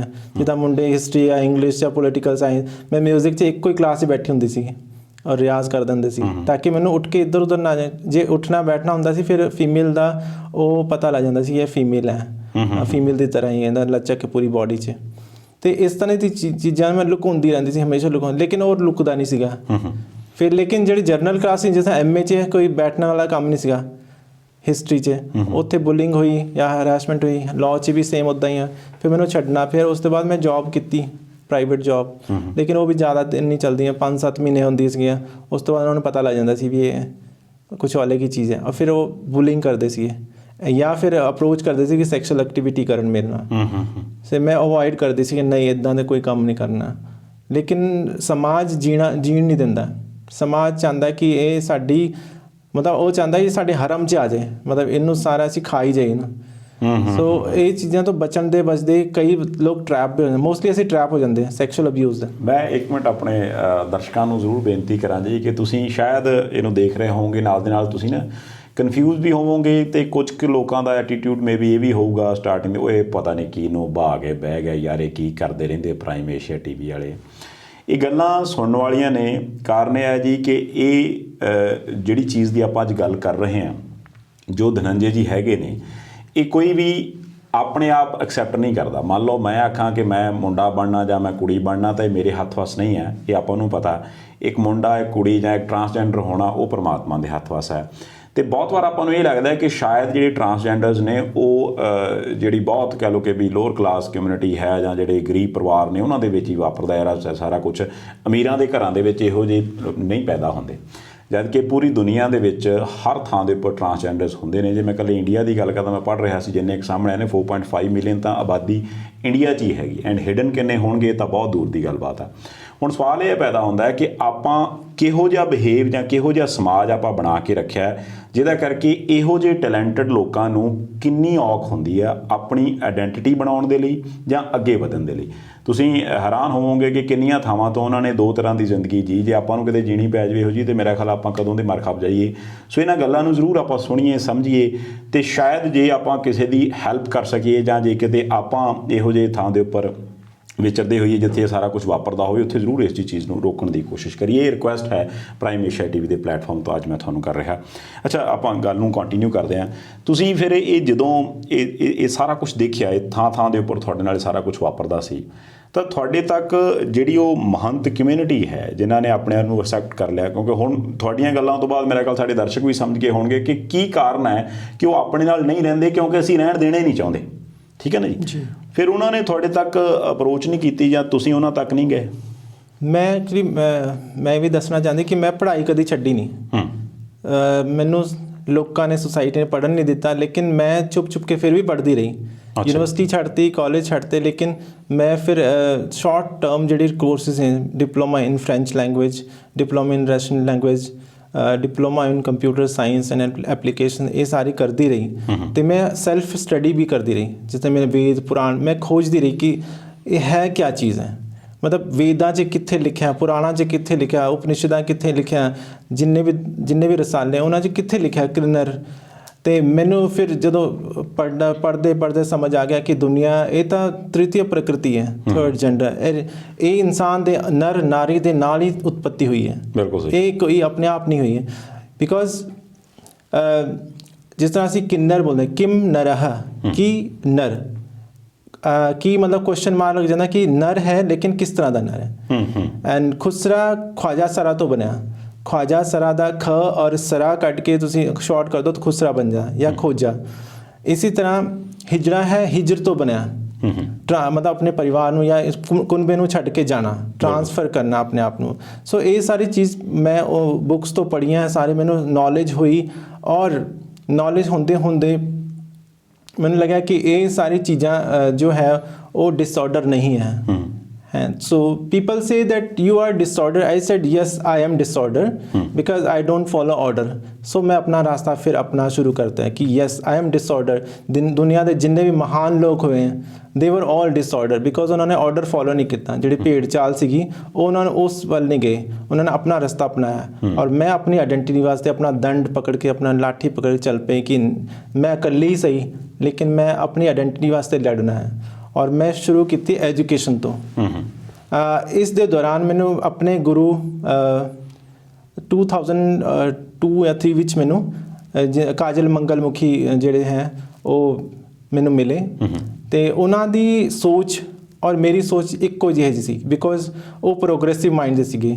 ਇੱਕ ਸੀਗਾ ਹਿਜੜਾ ਸਮਾਜ ਵਿੱਚ ਜਿਹੜੇ ਸੀਗੇ ਉਹ ਮੈਂ ਉਹਨਾਂ ਨੂੰ ਗਲਤ ਨਹੀਂ ਮੰਨਦੀ, ਕਿਉਂਕਿ ਉਹ ਜ਼ਿਆਦਾਤਰ ਲੋਕ ਅਨਪੜ੍ਹ ਹੈ ਔਰ ਅਨਪੜ੍ਹਤਾ ਕਰਕੇ ਇੰਨਾ ਜ਼ਿਆਦਾ ਸੋਚਣ ਦਾ ਦਾਇਰਾ ਨਹੀਂ ਹੁੰਦਾ, ਉਹ ਘੱਟ ਹੁੰਦਾ ਹੈ। ਹਾਲਾਂਕਿ ਸਮਝਦਾਰ ਹੁੰਦੇ ਹੈ, ਲੇਕਿਨ ਸੋਚਣ ਦਾ ਦਾਇਰਾ ਘੱਟ ਹੁੰਦਾ ਹੈ। ਸੋ ਮੇਰੀ ਜਿਹੜੇ ਗੁਰੂ ਸੀ ਉਹ 10th ਲੈਵਲ ਤੱਕ ਪੜ੍ਹੀ ਸੀਗੀ। ਸੋ ਉਹਨਾਂ ਨੇ ਉਹਨਾਂ ਦੇ ਵਿਚਾਰ ਔਰ ਮੇਰੇ ਵਿਚਾਰ, ਉਹ ਕਹਿੰਦੀ ਸੀ ਮੇਰਾ ਸੁਪਨਾ ਸੀਗਾ ਮੈਂ IAS ਬਣਾ। ਅੱਛਾ। ਬਟ ਸਮਾਜ ਨੇ ਬਣਨ ਨਹੀਂ ਦਿੱਤਾ ਅਤੇ ਉਹਨਾਂ ਨੂੰ ਘਰੋਂ ਕੱਢ ਦਿੱਤਾ। ਔਰ ਉਹ ਫਿਰ ਸੈਕਸ ਵਰਕ 'ਚ ਗਈ, ਫਿਰ ਟ੍ਰੇਨ 'ਚ ਵਧਾਈਆਂ ਮੰਗਦੀ ਰਹੀ, ਫਿਰ ਉਹ ਹਿਜੜਾ ਸਮਾਜ 'ਚ ਆਈ ਔਰ ਉਹੀ ਜਿਹੜੀ ਲੋਰੀਆਂ ਦੇ ਕੇ ਜਾਂ ਵਿਆਹ ਸ਼ਾਦੀਆਂ 'ਚ ਉਹ ਫਿਰ 30 ਸਾਲ ਤੋਂ ਕਰਦੀ ਆ ਰਹੀ ਸੀ। ਜਦੋਂ ਮੈਨੂੰ ਮਿਲੀ ਉਹ ਤਾਂ ਅਚਾਨਕ ਇੱਕ ਐਕਸੀਡੈਂਟਲੀ ਹੋਇਆ ਕਿ ਉਹ ਮੈਨੂੰ ਮਿਲੀ ਅਤੇ ਮੇਰੇ ਵਿਚਾਰ ਉਹਨੇ ਸੁਣੇ ਅਤੇ ਉਹਨੂੰ ਲੱਗਿਆ ਕਿ ਇਹ ਮੇਰੀ ਰੂਹ ਹੈ, ਜੋ ਮੈਂ ਚਾਹੁੰਦੀ ਸੀ ਉਹ ਇਹ ਹੈ ਔਰ ਇਹ ਮੇਰਾ ਸੁਪਨਾ ਪੂਰਾ ਕਰ ਸਕਦੀ ਹੈ। ਅੱਛਾ ਜੀ। ਸੋ ਅਸੀਂ ਦੋਨਾਂ ਨੇ ਮਿਲਣਾ ਜੁਲਣਾ ਸ਼ੁਰੂ ਕੀਤਾ। ਉਹਨੇ ਮੈਨੂੰ ਆਪਣੇ ਚੇਲਾ ਕਰਤਾ ਅਤੇ ਉਹਨੂੰ ਵੀ ਹਰਾਸਮੈਂਟ ਬਹੁਤ, ਆਪਣੇ ਸਮਾਜ 'ਚ ਹੀ ਬਹੁਤ ਹਰਾਸਮੈਂਟ ਸਹਿਣਾ ਪਿਆ, ਕਿਉਂਕਿ ਉਹਨਾਂ ਨੇ ਪਟੀਸ਼ਨ ਪਾਈ ਸੀ 2007 ਵਿੱਚ Punjab and Haryana high court ਵਿੱਚ ਰਿਜ਼ਰਵੇਸ਼ਨ ਵਾਸਤੇ ਜੋਬ ਵਿੱਚ। ਅੱਛਾ। ਅਤੇ ਸਮਾਜ ਵਿੱਚ ਸਾਰੇ ਹਿਜੜਾ ਸਮਾਜ ਵਿੱਚ ਬਹੁਤ ਖਲਬਲੀ ਮਚ ਗਈ ਸੀ ਕਿ ਅਸੀਂ ਨੌਕਰੀ ਕਰਨਗੇ ਅਸੀਂ। ਸੋ ਇਹ ਇੱਕ ਬਗਾਵਤ ਤਾਂ ਪਹਿਲੀ ਸ਼ੁਰੂ ਹੋ ਗਈ ਸੀਗੀ। ਅਤੇ ਬਗਾਵਤ ਨਹੀਂ ਕਹਿ ਸਕਦੇ, ਆਪਣੇ ਰਿਫੋਰਮਸ ਸਮਾਜ ਵਿੱਚ ਆਉਣਾ ਹੈ, ਮੇਨ ਸਟ੍ਰੀਮ ਵਿੱਚ ਆਉਣਾ ਹੈ ਅਤੇ ਉਹ ਕਿਸੇ ਨਾ ਕਿਸੇ ਤਰੀਕੇ ਸੇ ਅਸੀਂ ਵਿੱਚ ਆਉਣਾ ਹੀ ਸੀਗਾ। ਅਤੇ ਔਰ ਦੂਸਰੇ ਮੈਂ ਇਹ ਵੀ ਕਹਿਣਾ ਚਾਹੁੰਦੀ, ਹਿਜੜਾ ਸਮਾਜ, ਹਿਜੜਾ ਕਲਚਰ ਹੈ, ਕਿੰਨਰ ਪਰੰਪਰਾ, ਇਹ ਅੱਜ ਦੀ ਨਹੀਂ ਹੈ, ਇਹ ਸਦੀਆਂ ਪੁਰਾਣੀਆਂ। ਠੀਕ ਹੈ, ਦੁਆਪਰ ਯੁੱਗ ਤ੍ਰੇਤਾ ਯੁੱਗ ਤੋਂ ਚਲੀ ਆ ਰਹੀ ਹੈ ਔਰ ਇਹ ਬਹੁਤ ਮਹਾਨ ਪਰੰਪਰਾ ਰਹੀ ਹੈ। ਪਰੰਪਰਾ ਇਸ ਕਰਕੇ ਕਿ ਸਮਾਜ ਨੇ ਉਸ ਇੱਕ ਜਿੰਦੇ ਜਾਗਤੇ ਇਨਸਾਨ ਨੂੰ ਕੱਢ ਦਿੱਤਾ ਆਪਣੇ ਸਮਾਜ ਤੋਂ ਔਰ ਉਹ ਕਿਤੇ ਖੋਇਆ ਨਹੀਂ, ਉਹਨਾਂ ਨੇ ਆਪਣਾ ਪੈਰਲਲ ਸਮਾਜ ਬਣਾ ਲਿਆ ਆਪਣੇ ਲਾਅ, ਆਪਣੇ ਨਿਯਮ, ਆਪਣੇ ਚਾਚੇ ਤਾਏ ਭੈਣ ਭਾਈ ਸਾਰੇ ਉਹਨਾਂ ਵਿੱਚ ਹੀ ਹੋ ਗਏ। ਸਾਡੇ ਗੁਰੂ ਭਾਈ ਵੀ ਹੈ, ਮਾਸੀਆਂ ਵੀ ਹੈਗੀਆਂ, ਜਿਸ ਤਰ੍ਹਾਂ ਤੁਹਾਡੇ ਸਾਰਿਆਂ ਦੇ ਵਿੱਚ ਉਸੇ ਤਰ੍ਹਾਂ ਸਾਡੇ ਔਰ ਪੈਰਲਲ ਸਮਾਜ ਹੈ। ਉਹ ਦੀਵਾਰ ਦੇ ਉਸ ਸਾਈਡ ਸਾਡੀ ਆਪਣੀ ਦੁਨੀਆ ਹੈ, ਦੀਵਾਰ ਦੇ ਸਾਈਡ ਦੂਸਰੀ ਮੇਨ ਸਟ੍ਰੀਮ ਹੈ, ਔਰ ਸੇਮ ਦੁਨੀਆ ਹੈ, ਲੇਕਿਨ ਫਰਕ ਇੰਨਾ ਹੈ ਕਿ ਉਹ ਦੀਵਾਰ ਖੜੀ ਵਿੱਚ ਔਰ ਜਿਹੜੀ ਕਿ ਉਧਰ ਜਾਣ ਨਹੀਂ ਦਿੰਦੀ ਇੱਕ ਦੂਜੇ। ਬਿਲਕੁਲ। ਔਰ ਦੀਵਾਰ ਵਿੱਚ ਤੁਸੀਂ ਉਸ ਦੀਵਾਰ ਦੇ ਉਸ ਸਾਈਡ ਨਹੀਂ ਆਉਂਦੇ ਖੁਸਰਿਆਂ ਦੇ ਸਮਾਜ ਵਿੱਚ, ਲੇਕਿਨ ਖੁਸਰੇ ਤੁਹਾਨੂੰ ਰੋਜ਼ ਦਿਖ ਦਿੰਦੇ। ਉਹ ਤੁਹਾਡੇ ਘਰ ਸਵੇਰੇ ਆ ਜਾਂਦੇ ਆ, ਸ਼ਾਮ ਨੂੰ ਫਿਰ ਗਾਇਬ ਹੋ ਜਾਂਦੇ ਆ। ਤੁਹਾਨੂੰ ਇਹ ਨਹੀਂ ਪਤਾ ਉਹ ਜਿੰਦੇ ਕਿਸ ਤਰ੍ਹਾਂ ਹੈ, ਖਾਣਾ ਕੀ ਖਾਂਦੇ, ਮਰਦੇ ਕਿਸ ਤਰ੍ਹਾਂ ਹੈ, ਲੋਕਾਂ ਨੂੰ ਹਜੇ ਵੀ ਕਨਫਿਊਜ਼ਨ ਹੈ, ਪੈਦਾ ਕਿਸ ਤਰ੍ਹਾਂ ਹੁੰਦੇ ਆ। ਨਹੀਂ, ਮੈਂ ਇਹ ਸਾਰੀਆਂ ਗੱਲਾਂ ਤੁਸੀਂ ਪਲੀਜ਼ ਇਸ ਪਲੇਟਫਾਰਮ 'ਤੇ ਅੱਜ ਸਾਡੇ ਨਾਲ ਕਰੋ। ਮੈਂ ਚਾਹੂੰਗਾ ਤੁਸੀਂ ਕਰੋ ਉਹਨਾਂ ਦੀ ਲਾਈਫ, ਕਿਉਂਕਿ ਤੁਸੀਂ ਜਦੋਂ ਮੈਂ ਦੱਸ ਰਿਹਾ ਸੀ ਕਿ ਤੁਸੀਂ ਹਰ ਤਰ੍ਹਾਂ ਦੇ ਸਮਾਜ 'ਚ ਰਹੇ ਹੋ। ਤੁਸੀਂ ਜਿਹੜਾ ਮੇਨ ਸਟ੍ਰੀਮ ਸਮਾਜ ਹੈ ਉਹਦੇ ਵਿੱਚ ਹੀ ਰਹੇ, ਤੁਸੀਂ ਸਕੂਲਿੰਗ ਵੀ ਕੀਤੀ, ਤੁਸੀਂ ਕਾਲਜਿਸ ਦੇ ਵਿੱਚ ਵੀ ਗਏ, ਤੁਸੀਂ ਹੁਣ ਯੂਨੀਵਰਸਿਟੀ ਦੇ ਵਿੱਚ ਵੀ ਹੋ, ਤੁਹਾਡੇ ਪ੍ਰੋਫੈਸਰਾਂ ਨਾਲ ਸਟੂਡੈਂਟਸ ਨਾਲ ਵੀ ਵਾਹ ਪੈਂਦਾ। ਜਿਹੜਾ ਇਹ ਮਹੰਤ ਸਮਾਜ ਹੈ, ਜਿਹੜਾ ਸਮਾਜ ਹੈ, ਤੁਸੀਂ ਉਹਦੇ ਵਿੱਚ ਵੀ ਰਹਿੰਦੇ ਹੋ, ਈਵਨ ਤੁਸੀਂ ਸੈਕਸ ਵਰਕਰਸ ਦੇ ਵਿੱਚ ਵੀ ਰਹਿੰਦੇ ਹੋ। ਸੋ ਤੁਸੀਂ ਇਹ ਸਾਰੇ ਕੁਛ ਦੇ ਵਿੱਚ ਮੈਨੂੰ ਜ਼ਰੂਰ ਦੱਸੋ ਕਿ ਅਸਲ ਦੇ ਵਿੱਚ ਉਹ ਕਮਿਊਨਿਟੀ ਕੀ ਸੋਚਦੀ ਹੈ, ਉਹਨਾਂ ਦੀਆਂ ਕੀ ਤਕਲੀਫਾਂ ਨੇ, ਕੀ ਮੁਸ਼ਕਲਾਂ ਨੇ। ਸਭ ਤੋਂ ਵੱਡੀ ਜਿਹੜੀ ਕਮੀ ਹੈ ਸਮਾਜ ਦੀ ਐਕਸੈਪਟੈਂਸ ਹੈ। ਮੈਂ ਸਮਾਜ ਤੋਂ ਪੁੱਛਣਾ ਚਾਹੁੰਦੀ ਕਿ ਉਹ ਸਾਨੂੰ ਸੈਕਸ ਵਰਕਰ ਮੰਨਦੀ ਹੈ ਜਾਂ ਇੱਕ ਟੈਬੂ ਹੈ ਇੱਕ ਤਰ੍ਹਾਂ ਦਾ ਕਿ ਇਹ ਲੋਕ ਗਲਤ ਹੁੰਦੇ ਹੈ, ਇਹ ਬਹੁਤ ਜ਼ੋਰ ਦੀ ਬੋਲਦੇ ਹੈ, ਬਹੁਤ ਬਦਤਮੀਜ਼ੀ ਕਰਦੇ ਹੈ। ਪਰ ਇਹ ਸਭ ਕਰਨ ਨੂੰ ਮਜਬੂਰ ਕਿਸਨੇ ਕੀਤਾ ਹੈ? ਮੈਂ ਤੁਹਾਨੂੰ ਐਗਜ਼ਾਮਪਲ ਦਿੰਦੀ, ਮੈਂ ਜਦੋਂ ਸੜਕ 'ਤੇ ਚੱਲਦੀ ਹਾਂ ਅਤੇ ਜੇ ਮੈਂ ਸ਼ਰੀਫੀ ਨਾਲ ਚਲਾਂ ਤਾਂ ਮੈਨੂੰ ਮੁੰਡੇ ਛੇੜਦੇ ਹਜੇ ਵੀ। ਉਹਦਾ ਛੱਕਾ ਜਾ ਰਿਹਾ ਅਤੇ ਗੱਡੀ 'ਚ ਚਲਦੇ ਪੈਸੇ ਦਿਖਾਉਣ ਨੂੰ ਕੋਸ਼ਿਸ਼ ਕਰਦੇ ਵੀ ਚੱਲਣਾ। ਅਤੇ ਅਜੇ ਪਰਸੋਂ ਚੌਥ ਦੀ ਗੱਲ ਹੈ, ਮੁੰਡੇ 4-5 ਬੈਠੇ ਗੱਡੀ 'ਚ ਅਤੇ ਮੈਨੂੰ ਪੈਸਾ ਦਿਖਾ ਰਹੇ ਅਤੇ ਮੈਂ ਸੋਚਿਆ ਪਤਾ ਨਹੀਂ ਕੀ ਕਰ ਰਹੇ, ਬਾਰ-ਬਾਰ ਇਸ਼ਾਰਾ ਕਰਕੇ, ਅਤੇ ਮੈਂ ਆਪਣੀ ਐਕਟਿਵਾ ਰੋਕ ਲਈ। ਉਹਨਾਂ ਨੇ ਵੀ ਗੱਡੀ ਲਾ ਲਈ ਕਿ ਚੱਲਣਾ, ਅਤੇ ਮੈਂ ਆਪਣੇ ਅੰਦਰ ਹੀ ਅੰਦਰ ਆਪਣੇ ਆਪ ਨੂੰ ਆਵਾਜ਼ ਦਿੱਤੀ ਕਿ ਧਨੰਜੇ ਹਿਜੜਾਪੰਥੀ 'ਚ ਆ ਜਾ।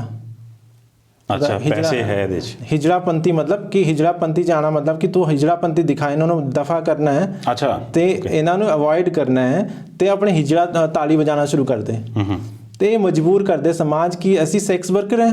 ਮੈਂ ਉਹਨੂੰ ਕਿਹਾ ਮੈਂ ਯੂਨੀਵਰਸਿਟੀ ਦੇ ਸਟੂਡੈਂਟ ਹਾਂ, ਬਈ ਤੁਸੀਂ ਸਾਰਿਆਂ ਨੂੰ ਆਪਣੇ ਜਿੰਨੇ ਫੀਮੇਲਸ ਜਾਂ ਮੇਲ ਹੈ ਉਹ ਸੈਕਸ ਵਰਕਰ ਹੀ ਹੁੰਦੇ ਸਾਰੇ, ਜਾਂ ਸਾਰੇ ਟਰਾਂਸਜੈਂਡਰ ਸੈਕਸ ਵਰਕਰ ਹੀ ਹੈ।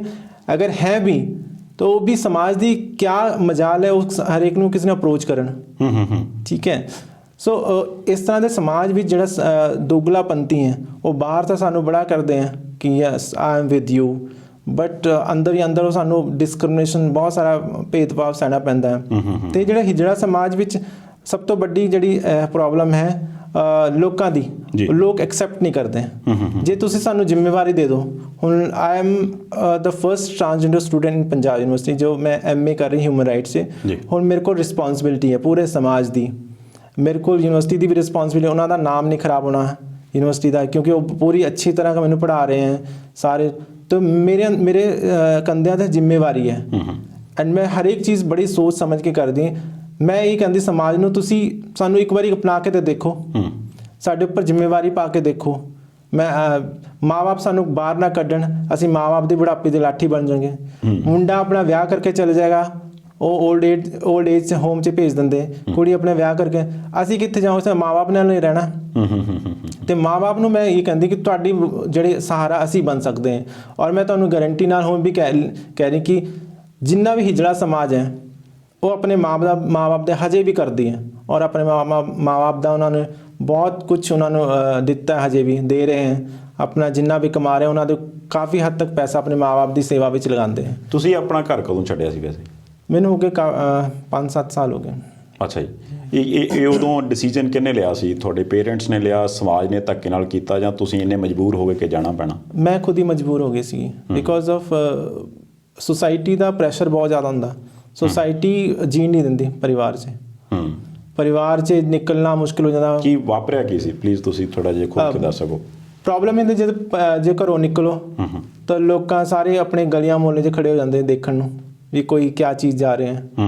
ਜੇ ਵਾਲ ਲੰਬੇ ਆ ਤਾਂ ਇਹ ਕਹੋਗੇ ਕਿਆ, ਮਤਲਬ ਫਿਰ ਪੇਰੈਂਟਸ ਨੂੰ ਕਿਤੇ ਨਾ ਕਿਤੇ ਸੁਣਨ ਨੂੰ ਮਿਲਦਾ ਕਿ ਇਹਨਾਂ ਦੇ ਘਰ ਛੱਕਾ ਪੈਦਾ ਹੋ ਗਿਆ, ਇਹਨਾਂ ਨੇ ਕਿਉਂ ਰੱਖਿਆ ਹੋਇਆ, ਇਹ ਤਾਂ ਖੁਸਰਿਆਂ ਵਿੱਚ ਰਹਿਣਾ ਚਾਹੀਦਾ ਸੀਗਾ।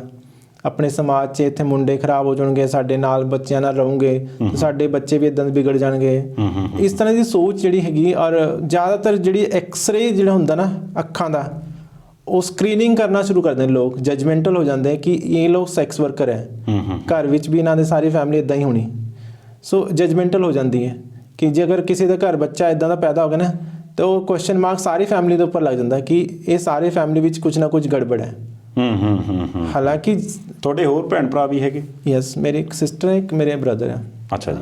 ਉਹ ਮਤਲਬ ਸੁਸਾਇਟੀ ਦਾ ਹੀ, ਮਤਲਬ ਉਹ ਕਿੰਨਰ ਨਹੀਂ ਹੈ, they are main stream people. ਮੇਰਾ ਖਿਆਲ ਕਿਤੇ ਇਹ ਵੀ ਕਾਰਨ ਹੋਏਗਾ ਕਿ ਤੁਸੀਂ ਉਹਨਾਂ ਦੀ ਫੈਮਿਲੀ ਡਿਸਟਰਬ ਨਾ ਹੋਵੇ, ਉਹਨਾਂ ਦੀ ਫੈਮਿਲੀ ਲਾਈਫ ਡਿਸਟਰਬ ਨਾ ਹੋਵੇ, ਦੈਟਸ ਵਾਈ ਤੁਸੀਂ ਪਿੱਛੇ ਆ ਗਏ। ਫਿਰ ਮੈਂ ਇਹ ਸੋਚਿਆ ਕਿ ਜਦੋਂ ਮੇਰੇ ਪੇਰੈਂਟਸ ਨੂੰ ਬਹੁਤ ਮਤਲਬ ਇੱਕ ਤਰ੍ਹਾਂ ਦੇ ਡਿਪਰੈਸ਼ਨ 'ਚ ਆ ਗਏ ਕਿ ਉਹਨਾਂ ਨੂੰ ਬਾਰ-ਬਾਰ ਸੁਣਨ ਨੂੰ ਮਿਲਦਾ ਸੀਗਾ, ਹਰੇਕ ਇਨਸਾਨ ਉਹਨਾਂ ਨਜ਼ਰਾਂ ਚੁਰਾ ਰਹੇ ਸੀ, ਉਹਨਾਂ ਨਾਲ ਬੈਠਦੇ ਨਹੀਂ ਸੀ ਲੋਕ। ਤੇ ਮੈਨੂੰ ਲੱਗਦਾ ਕਿ ਮੈਨੂੰ ਛੱਡਣਾ ਜ਼ਰੂਰੀ ਹੈ ਉਹਨਾਂ ਕਰਕੇ। ਪੇਰੈਂਟਸ ਚਾਹੁੰਦੇ ਨਾ ਚਾਹੁੰਦੇ ਵੀ, ਉਹ ਪੇਰੈਂਟਸ ਨਹੀਂ ਚਾਹੁੰਦੇ ਕਿ ਵੀ ਉਹਨਾਂ ਦਾ ਬੱਚਾ ਬਾਹਰ ਨਿਕਲੇ, ਲੇਕਿਨ ਸਮਾਜ ਇੰਨਾ ਮਜਬੂਰ ਕਰ ਦਿੰਦਾ। ਚਾਰ ਬੰਦੇ ਜਿਹੜੇ ਹੁੰਦੇ ਨਾ, ਉਹ ਜੀ ਨਹੀਂ ਦਿੰਦੇ, 4 ਲੋਕ ਤੇ ਆਂਢੀ ਗੁਆਂਢੀ ਜਿਹੜੇ ਹੈ ਰਿਸ਼ਤੇਦਾਰ, ਔਰ ਉਹ 4 ਲੋਕਾਂ ਨੂੰ ਮੈਂ ਹਜੇ ਤੱਕ ਲੱਭ ਰਹੀ ਹਾਂ। ਉਹ 4 ਲੋਕ ਨਹੀਂ ਮਿਲਦੇ ਮੈਨੂੰ ਕਿ ਕਿਹੜਾ ਇਨਸਾਨ ਹੈ। ਪਹਿਲੇ ਪੁਲਿਸ ਵੀ ਤੰਗ ਕਰਦੀ ਸੀ, ਹੁਣ ਮੈਂ ਪੁਲਿਸ ਨੂੰ ਆਪਣੇ ਆਪ ਹੀ ਬੁਲਾਉਂਦੇ, ਇੱਧਰ ਆਓ। ਅੱਛਾ ਜੀ। ਕਿਉਂਕਿ ਹੁਣ ਮੈਂ ਡਰਨਾ ਛੱਡਤਾ। ਹੁਣ ਮੈਂ ਆਪਣੇ ਵਜੂਦ ਨਾਲ, ਆਪਣੀ ਆਈਡੈਂਟਿਟੀ ਨਾਲ ਜੀ ਰਹੀ ਹਾਂ। ਹੁਣ ਮੈਨੂੰ ਕੋਈ ਨਹੀਂ ਪਰੇਸ਼ਾਨ ਕਰਦਾ। ਮੈਨੂੰ ਉਹ 4 ਬੰਦੇ ਜਿਹੜੇ ਕਹਿ ਰਹੇ ਨੇ ਮੈਨੂੰ, ਜਿਨ੍ਹਾਂ ਕਰਕੇ ਮੈਂ ਬਾਹਰ ਨਿਕਲੀ ਸੀ, ਉਹ 4 ਬੰਦੇ ਨਹੀਂ ਮਿਲਦੇ ਹੁਣ ਮੈਨੂੰ, ਕਿਉਂਕਿ ਮੈਂ ਅੱਖਾਂ 'ਚ ਗੱਲ ਕਰਕੇ, ਮਤਲਬ ਅੱਖਾਂ 'ਚ ਅੱਖਾਂ ਪਾ ਕੇ ਗੱਲ ਕਰਦੀ ਹੈ ਕਿ ਯੈਸ ਆਈ ਐਮ। ਅਗਰ ਮੇਰੇ ਬਾਲ ਵੱਡੇ ਹੈ ਤੇ ਇਹਦੇ ਨਾਲ ਤੁਹਾਨੂੰ ਕੀ ਪ੍ਰੋਬਲਮ ਹੋ ਰਹੀ ਹੈ? ਮੇਰੀ ਆਈਡੈਂਟਿਟੀ ਹੈ, ਸੁਪਰੀਮ ਕੋਰਟ ਦਾ ਇੱਕ ਜਜਮੈਂਟ ਹੈ। ਮਤਲਬ ਬਹੁਤ ਮੈਂ ਕੁਝ ਕਰਕੇ ਹੁਣ ਸਮਾਜ ਵਿੱਚ ਪ੍ਰੋਬਲਮ ਇਹ ਹੈ ਕਿ ਸਮਾਜ ਐਕਸੈਪਟ ਨਹੀਂ ਕਰਦਾ। ਸਮਾਜ ਨੂੰ ਐਕਸੈਪਟ, ਔਰ ਸਮਾਜ ਦੀ ਵੀ ਮੈਨੂੰ ਲੱਗਦਾ ਗਲਤੀ ਨਹੀਂ ਹੈ, ਕਿਉਂਕਿ ਮੈਂ ਤੁਹਾਨੂੰ ਫਿਰ ਦੁਬਾਰਾ ਕਹੂੰਗੀ ਸਾਡੇ ਐਜੂਕੇਸ਼ਨ ਸਿਸਟਮ ਬਹੁਤ ਪੂਅਰ ਹੈ। ਅਸੀਂ ਸਾਰਾ ਕੁਝ ਪੜ੍ਹਦੇ ਹਾਂ, ਮਟੀਰੀਅਲਿਸਟਿਕ ਵਰਲਡ, ਸਾਇੰਸ ਪੜ੍ਹਦੇ हैं, इंजीनियरिंग पढ़ रहे हैं, लेकिन इंसान ਨੂੰ ਪੜ੍ਹਨਾ ਨਹੀਂ ਸਿਖਾਉਂਦੇ। ਅਸੀਂ ਸਿੰਪਥੀ ਜ਼ਰੂਰ ਕਰਦੇ ਹਾਂ ਬਟ ਐਮਪੈਥੀ ਨਹੀਂ ਕਰਦੇ। ਸਿੰਪਥੀ ਹੁੰਦਾ ਹੈ ਤੁਸੀਂ ਮਤਲਬ ਬੜਾ ਰੋਣਾ ਧੋਣਾ ਕਰਦੇ ਹੋ, ਉਹ ਇਹ ਤਾਂ ਕੁਦਰਤ ਦੀ ਮਾਰ ਹੈ, but I don't like these words. ਮੇਰੇ ਨਾਲ ਕੋਈ ਸਿੰਪਥੀ ਨਾ ਕਰੇ, ਮੈਨੂੰ ਐਮਪੈਥੈਟਿਕਲ ਅਪਰੋਚ ਚਾਹੀਦੀ। ਐਮਪੈਥੀ ਹੁੰਦੀ ਤੁਸੀਂ ਦੂਸਰੇ ਦੇ ਸ਼ੂਜ਼ ਵਿੱਚ ਪੈਰ ਪਾ ਕੇ ਦੇਖੋ ਕਿ ਉਸ ਇਨਸਾਨ ਨੂੰ ਕਿੰਨਾ ਦਰਦ ਹੋ ਰਿਹਾ। ਬਿਲਕੁਲ ਆਪਣੇ ਉਸ ਜਗ੍ਹਾ 'ਚ ਲੈ ਕੇ ਦੇਖੋ ਵੀ ਉਹ ਇਨਸਾਨ ਆਪਣੀ ਮਰਜ਼ੀ ਨਾਲ ਨਹੀਂ ਕਰੇ। ਮੈਨੂੰ ਕੀ ਜ਼ਰੂਰਤ ਹੈ ਇੱਦਾਂ ਦੇ ਕਰਕੇ? ਮੈਨੂੰ ਕੋਈ ਫਾਇਦਾ ਨਹੀਂ ਮਿਲ ਰਿਹਾ। ਮੇਰੀ ਏਜ ਕਾਫੀ ਹੋ ਗਈ, ਮੈਨੂੰ ਜੌਬ ਮਿਲਣੀ, ਬਟ ਮੈਂ ਆਪਣੀ ਆਇਡੈਂਟਿਟੀ ਵਾਸਤੇ ਭਟਕ ਰਹੀ ਹਾਂ। ਸ਼ਾਸਤਰਾਂ 'ਚ ਲਿਖਿਆ ਹੈ ਆਤਮਾ। ਅਸੀਂ ਆਤਮਾ ਨੂੰ ਮੇਨ ਮੰਨਦੇ ਹਾਂ। ਸਾਰੇ ਸ਼ਾਸਤਰਾਂ 'ਚ, ਪੂਰੀ ਦੁਨੀਆ ਜਿੰਨੇ ਵੀ ਧਰਮ ਹੈ ਉਹਨਾਂ ਨੇ ਆਤਮਾ ਮੇਨ ਰੱਖੇ, because soul never die and body ਤਾਂ ਖਤਮ ਹੋ ਜਾਏਗੀ। ਫਿਰ ਜਿਹੜੀ ਸੋਲ ਮੇਰੀ ਆਤਮਾ ਹੈ, ਉਹ ਔਰਤ ਹੈ, ਉਸ ਨੂੰ ਪਹਿਚਾਨਣ ਵਾਸਤੇ ਮੈਨੂੰ ਸਮਾਜ ਦਾ ਇੰਨਾ ਠੇਕੇਦਾਰਾਂ ਤੋਂ ਕਿਉਂ ਇੰਨਾ ਐਕਸੈਪਟੈਂਸ ਲੈਣੀ ਪੈ ਰਹੀ ਹੈ, ਜਦ ਕਿ ਮੈਂ ਸਰੀਰ ਤਾਂ ਖਤਮ ਹੋ ਜਾਏਗਾ ਔਰ ਆਤਮਾ ਤਾਂ ਔਰਤ ਹੈ। ਉਹ ਚਾਹੇ ਤੁਹਾਡੀ ਹੋ, ਮੇਰੀ ਹੋ ਜਾਂ ਇਹ ਔਰਤ ਦੀ ਹੈ, ਕਿਸੇ ਵੀ ਦੀ। ਕਿਉਂਕਿ ਅਸੀਂ ਜਦੋਂ ਬੋਲਦੇ ਹਾਂ ਕਿ ਮੇਰੀ ਆਤਮਾ ਮਰ ਗਈ ਹੈ ਤਾਂ ਉਹ ਔਰਤ ਹੈ। ਬਿਲਕੁਲ ਸਹੀ। ਤੁਸੀਂ ਇਹ ਨਹੀਂ ਕਹੋਗੇ ਮੇਰਾ ਆਤਮਾ ਮਰ ਗਿਆ, ਕਿਉਂਕਿ ਸ਼ਾਸਤਰਾਂ 'ਚ ਇਹ ਲਿਖਿਆ ਕਿ ਆਤਮਾ ਫੀਮੇਲ ਹੈ ਐਂਡ ਪਰਮਾਤਮਾ ਉਹ ਮੇਲ ਹੈ। ਬਿਲਕੁਲ ਸਹੀ। ਸੋ ਇਹ ਲੋਕ ਇਹ ਨਹੀਂ ਸਮਝ ਰਹੇ। ਲੋਕਾਂ ਨੂੰ ਲੱਗਦਾ ਨਹੀਂ ਮੈਂ ਤਾਂ ਆਦਮੀ ਹਾਂ ਔਰ ਇਹ ਔਰਤ ਹੈ, ਲੇਕਿਨ ਇਹ ਔਰਤ ਜਾਣਬੁੱਝ ਕੇ ਬਣਿਆ। ਅਸੀਂ ਜਾਣਬੁੱਝ ਕੇ ਨਹੀਂ ਬਣਿਆ। ਮੈਂ ਕਿਸੇ ਦੀ ਗਾਲਾਂ ਜਾਂ ਆਪਣੇ ਇੰਨਾ ਸਾਰਾ ਹਰਾਸਮੈਂਟ ਜਾਂ ਆਪਣੀ ਪ੍ਰੋਪਰਟੀ ਤੋਂ ਡਿਸਓਨ ਹੋ ਗਿਆ, ਇਹ ਸਭ ਕਿਉਂ ਸਨ? ਸਿਰਫ ਇਹ ਕੱਪੜੇ ਪਾਉਣ ਵਾਸਤੇ ਨਹੀਂ। ਮੇਰੀ ਪਹਿਚਾਨ, ਜਿਸ ਤਰ੍ਹਾਂ ਤੁਸੀਂ ਆਪਣੀ ਪਹਿਚਾਨ ਨਾਲ ਜੀ ਰਹੇ ਹੋ, ਉਸੇ ਤਰ੍ਹਾਂ ਮੈਂ ਆਪਣੀ ਪਹਿਚਾਨ ਨਾਲ ਜੀਣਾ ਚਾਹੁੰਦੀ ਹਾਂ ਔਰ ਮੈਂ ਗਰਵ ਨਾਲ ਜੀਣਾ ਚਾਹੁੰਦੀ ਹਾਂ। ਉਹ ਮੇਰੀ ਲੜਾਈ ਹੈ। ਇਸ ਕਰਕੇ ਮੈਂ ਜਿਹੜਾ ਦਰਵਾਜ਼ਾ ਖਟਕਾਇਆ ਉਹ ਐਜੂਕੇਸ਼ਨ ਦਾ ਖਟਕਾਇਆ। ਬਿਲਕੁਲ ਸਹੀ। ਮੈਂ ਉਸ ਗੱਲ ਤੇ ਵੀ ਆਉਣਾ। ਮੈਂ ਆਪਣੇ ਦਰਸ਼ਕਾਂ ਨੂੰ ਦੱਸਣਾ ਚਾਹਾਂ ਜੀ ਕਿ ਸਰਕਾਰਾਂ ਨੇ ਵੱਖ-ਵੱਖ ਸਮੇਂ ਦੇ ਉੱਪਰ ਬਹੁਤ ਸਾਰੇ ਕਾਨੂੰਨ ਬਣਾਏ ਨੇ, ਬਹੁਤ ਵਾਰ ਧਰਵਾਸ ਵੀ ਦਿੱਤੇ ਨੇ ਤੇ ਬਹੁਤ ਵਾਰ ਸੁਪਰੀਮ ਕੋਰਟ ਤੱਕ ਵੀ ਇਹਨਾਂ ਨੂੰ ਬਹੁਤ ਸਾਰੀਆਂ ਜੱਜਮੈਂਟਸ ਇਹਨਾਂ ਦੇ ਕੋਲ ਨੇ, ਜਿਨ੍ਹਾਂ ਦੇ ਵਿੱਚ ਇਸ ਸਮਾਜ ਦੇ ਲਈ ਬਹੁਤ ਸਾਰੇ ਬੈਨੀਫਿਟ ਕਹੇ ਗਏ ਨੇ, ਬਹੁਤ ਸਾਰੀਆਂ ਗੱਲਾਂ ਕਹੀਆਂ ਗਈਆਂ ਨੇ, ਪਰ ਉਹ ਸਿਰਫ ਤੇ ਸਿਰਫ ਕਾਗਜ਼ਾਂ ਤੱਕ ਰਹਿ ਗਈਆਂ, ਇੰਪਲੀਮੈਂਟੇਸ਼ਨ ਨਹੀਂ ਹੋਈ ਉਹਨਾਂ ਦੇ ਉੱਪਰ। ਇੱਕ ਵੱਡੀ ਚੀਜ਼ ਇਹ ਕਿ ਇਹ ਵੀ ਪ੍ਰੋਵੀਜ਼ਨ ਹੈ, ਸ਼ਾਇਦ ਤੁਸੀਂ ਮੈਨੂੰ ਜੇ ਮੈਂ ਗਲਤ ਹੋਵਾਂ ਤਾਂ ਦਰੁਸਤ ਜ਼ਰੂਰ ਕਰਨਾ, ਕਿ ਅਸੀਂ ਜੇ ਇਹ ਚਾਹੁਣ ਤਾਂ ਆਪਣੇ ਤੌਰ ਦੇ ਉੱਪਰ ਆਪਰੇਸ਼ਨ ਤੋਂ ਬਾਅਦ ਇੱਕ ਫੀਮੇਲ ਦੇ ਤੌਰ 'ਤੇ ਵੀ ਲਾਈਫ ਜੀ ਸਕਦੇ ਸੀ, ਪਰ ਇਹਨਾਂ ਨੇ ਉਹ ਰਸਤਾ ਨਹੀਂ ਅਖਤਿਆਰ ਕੀਤਾ। ਆਪਣੀ ਲਾਈਫ ਨੂੰ ਸੌਖਿਆ ਨਹੀਂ ਕੀਤਾ, ਕਿਉਂਕਿ ਜੇ ਆਪਣੀ ਲਾਈਫ ਨੂੰ ਸੌਖਿਆ ਕਰ ਲੈਂਦੇ ਤਾਂ ਸ਼ਾਇਦ ਨਾ ਅੱਜ ਧਨੰਜੇ ਚੌਹਾਨ ਇਸ ਪਲੇਟਫਾਰਮ 'ਤੇ ਬੈਠੇ ਹੁੰਦੇ, ਨਾ ਤੁਸੀਂ ਤੇ ਮੈਂ ਗੱਲ ਕਰ ਰਹੇ ਹੁੰਦੇ ਤੇ ਨਾ ਇਹ ਜਿਸ ਦਰਦ ਦੀ ਗੱਲ ਆਪਾਂ ਅੱਜ ਕਰ ਰਹੇ ਹਾਂ ਇਹ ਕਿਸੇ ਦੇ ਸਾਹਮਣੇ ਆਉਂਦਾ। ਤੁਸੀਂ ਪਲੀਜ਼ ਉਹ ਜ਼ਿਕਰ ਕਰੋ ਕਿ ਤੁਸੀਂ ਇਹ ਐਕਸੈਪਟ ਕਿਉਂ ਨਹੀਂ ਕੀਤਾ ਕਿ ਤੁਸੀਂ ਇੱਕ ਆਪਰੇਸ਼ਨ ਕਰਵਾਉਣ ਤੋਂ ਬਾਅਦ ਆਪਣੀ life as a female JIO. ਦੇਖੋ ਕੁਦਰਤ ਨੇ ਮੈਨੂੰ ਜਿਸ ਬੋਡੀ 'ਚ ਜਾਂ ਜਿਸ ਸੋਲ ਨਾਲ ਭੇਜਿਆ ਦੋਨੋਂ ਅਲੱਗ-ਅਲੱਗ ਹੀ ਆ ਤੇ ਇਸ ਕਰਕੇ ਮੈਂ ਅਰਧਨਾਰੇਸ਼ਵਰੀ ਹਾਂ ਜੀ। ਜਿਹੜਾ ਕੰਸੈਪਟ ਅਰਧਨਾਰੇਸ਼ਵਰੀ, ਆਧਾ ਆਦਮੀ ਆਧਾ ਔਰਤ, ਤੇ ਉਹ ਮੈਂ ਕੰਸੈਪਟ ਚਾਹੁੰਦੀ ਬਰਕਰਾਰ ਰਹੇ ਕਿਉਂਕਿ ਕੁਦਰਤ ਨੇ ਇਦਾਂ ਹੀ ਬਣਾ ਕੇ ਭੇਜਿਆ। ਐਂਡ ਅਨਨੈਚੁਰਲ ਇਜ਼ ਲਾਈਕ ਮੈਂ ਉਸ ਨੂੰ ਅਨਨੈਚੁਰਲ ਵੀ ਨਹੀਂ ਕਹੂੰਗਾ, ਇਨਸਾਨ ਪਰ ਡਿਪੈਂਡ ਕਰਦਾ ਉਹ ਆਪਰੇਸ਼ਨ ਕਰਵਾਏ ਨਾ ਕਰਵਾਏ, ਉਸ ਦੀ ਮਰਜ਼ੀ ਦੇ ਉੱਪਰ ਹੈ। ਲੇਕਿਨ ਇੰਨਾ ਸਾਰਾ ਦਰਦ ਮੈਂ ਸਰੀਰ ਨੂੰ ਪੂਰਾ ਛੰਨੀ ਕਰ ਲਵਾਂ, ਉਹ ਮੈਂ ਕਿਉਂ ਸਵਾਂ? ਸਿਰਫ ਸਮਾਜ ਵਾਸਤੇ ਜਾਂ ਆਪਣੇ ਵਾਸਤੇ? ਜੇ ਮੈਂ ਆਪਣੇ ਵਾਸਤੇ, ਕਈ ਵਾਰੀ ਅਸੀਂ ਜਾਂਦੇ ਸਰਜਰੀ वास्ते तो डॉक्टर कहते दर्द हो रहा है तो मैं बोलती हूँ नहीं ये दर्द कम है, वो समाज वाला दर्द ज़्यादा है। अगर मेरे को सुए चुभा दें, चाकू से काट भी दें, एनेस्थीसिया ना भी दें तो ये दर्द मैं सह लूँगी, पर वो जो समाज वाला दर्द है जो समाज रोज़ मैंने दर्द दे रहा वो दर्द ज़्यादा है। तो इस करके भी लोग ज़्यादातर ऑपरेशन करवा रहे हैं ताकि असी फीमेल बन के रहिए। और दूसरा फीमेल के कपड़े अब असी इस करके भी पाते हैं या फीमेल बॉडी इस करके भी ज़्यादातर होती है कि सानू लोग सौखा एक निवाला समझते हैं। अगर मैं पैंट शर्ट च रहा तो मैंने कोई भी फड़ के अपने कमरे च ले जाने की कोशिश करेगा या मैंने कुछ भी गाल कट के चल जूगा या हाथ लगाने की कोशिश करेगा बॉडी च। लेकिन जब मैं फीमेल के कपड़े पा ले, साड़ी पा ली, सूट पा लिया या फीमेल के तरह मैं रह रही हाँ, तो एक आदमी नू मेरे उत्ते हथ पाना बहुत आसान नहीं है। बिकॉज मैं पुलिस नू कॉल कर सकती हैं और पुलिस नू अपने जो प्रोटेक्शन वास्ते FIR भी कर सकती हैं। पर पुलिस भी तुहाडी नहीं सुनवाई करती? हाँ, बहुत सारी चीज़ें देखो जे असी हंगामा करिए पुलिस तो सौखे बहुत आसानी नाल कुछ भी नहीं रजिस्टर नहीं करती ट्रांसजेंडर्स की खासकर, क्योंकि जिवें आदमी पैंट शर्ट से गई है तो वो तो पहले क्वेश्चन मार्क करता तू ट्रांसजेंडर है ही नहीं। और जे मैं फीमेल वाले कपड़े जाऊँगे तो कहोगे फिर वो 100 क्वेश्चन करेंगे कि ਤੁਹਾਡੇ बॉडी पार्ट किदां दे हैं, थल्ले की है, ऊपर की है, मतलब इन्ने सारे क्वेश्चन करते हैं कि अपने आप ਨੂੰ शर्मिंदगी होनी शुरू हो जाती है।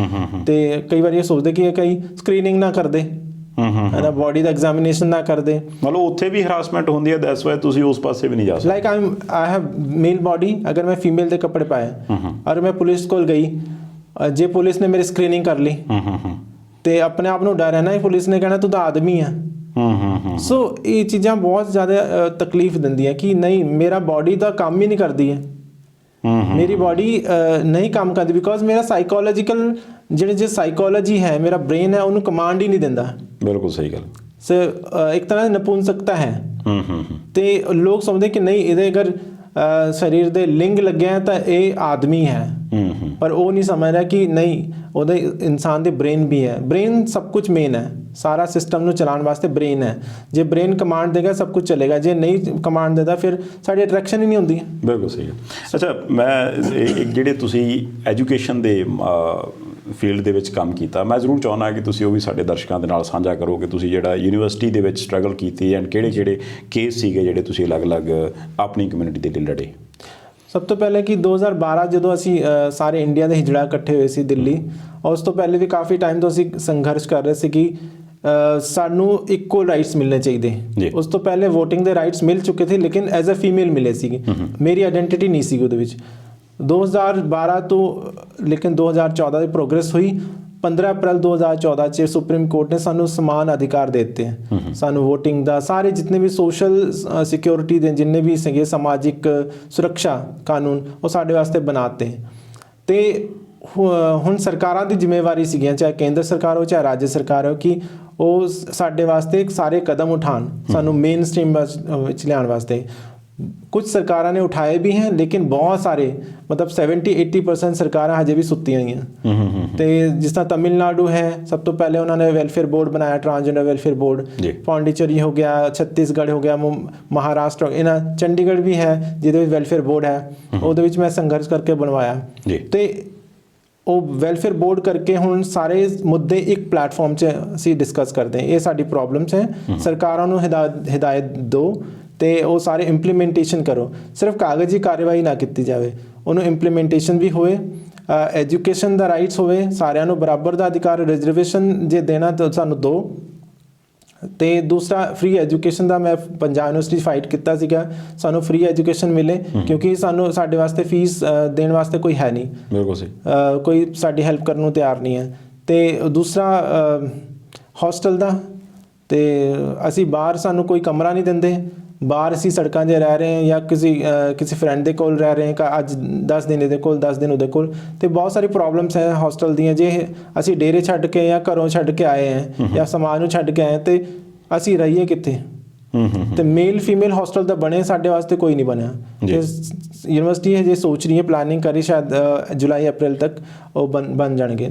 ਤੀਸਰਾ ਸੀਗਾ ਸਾਡਾ ਐਂਟੀ ਡਿਸਕ੍ਰਿਮੀਨੇਸ਼ਨ ਸੈੱਲ, ਉਹ ਵੀ ਪੰਜਾਬ ਯੂਨੀਵਰਸਿਟੀ ਨੇ ਬਣਾ ਦਿੱਤਾ। ਤੇ ਟੋਇਲਟ ਦਾ ਸੀਗਾ ਪ੍ਰੋਬਲਮ, ਟੋਇਲਟ ਵੀ ਸਾਡੇ ਪੰਜਾਬ ਯੂਨੀਵਰਸਿਟੀ ਪੂਰੀ ਦੁਨੀਆ 'ਚ ਪਹਿਲਾ ਟੋਇਲਟ ਹੈ ਜਿਹੜਾ ਪੰਜਾਬ ਯੂਨੀਵਰਸਿਟੀ 'ਚ ਬਣਿਆ ਸੀ 3rd ਜੈਂਡਰ ਵਾਸਤੇ। ਸੋ ਇਸ ਤਰ੍ਹਾਂ ਦੀ ਪ੍ਰੋਗਰੈਸ ਥੋੜੀ ਸਟਰਗਲ ਨਾਲ ਹੋਇਆ। Yes, and transgender welfare board ਵੀ ਮੈਂ ਕਾਫੀ 2 ਸਾਲ ਤੱਕ ਸੰਘਰਸ਼ ਕਰਦੀ ਰਹੀ, ਉਹ ਬਣ ਚੁੱਕਿਆ ਹੁਣ। ਤੇ ਇਸ ਤਰ੍ਹਾਂ ਦੀ ਜਿਹੜੀ ਪ੍ਰੋਬਲਮ ਸੀਗੀਆਂ ਉਹ ਹੌਲੀ ਹੌਲੀ ਹੁਣ ਸੋਲਵ ਹੋ ਰਹੀਆਂ। ਵੈਲਫੇਅਰ ਬੋਰਡ ਦੇ ਵਿੱਚ ਮੁੱਦੇ ਉੱਠਦੇ ਆ, ਉਹਨਾਂ ਮੁੱਦਿਆਂ ਨੂੰ ਡਿਸਕਸ ਕੀਤਾ ਜਾਂਦਾ ਤੇ ਹਰ ਇੱਕ ਡਿਪਾਰਟਮੈਂਟ ਨੂੰ ਹਿਦਾਇਤ ਦਿੱਤੀ ਜਾਂਦੀ ਕਿ ਇਹਨਾਂ ਵਾਸਤੇ ਇੰਪਲੀਮੈਂਟ ਕੀਤਾ ਜੋ ਵੀ ਜੌਬਸ ਦਾ ਹੈ, ਐਜੂਕੇਸ਼ਨ ਦਾ ਹੈ, ਹੈਲਥ ਦਾ ਹੈ ਜਾਂ ਹੋਰ ਸਕੀਮਸ ਹੈਗੀਆਂ, ਉਹ ਇਹਨਾਂ ਨੂੰ ਵੀ ਦਿੱਤੀ ਜਾਵੇ।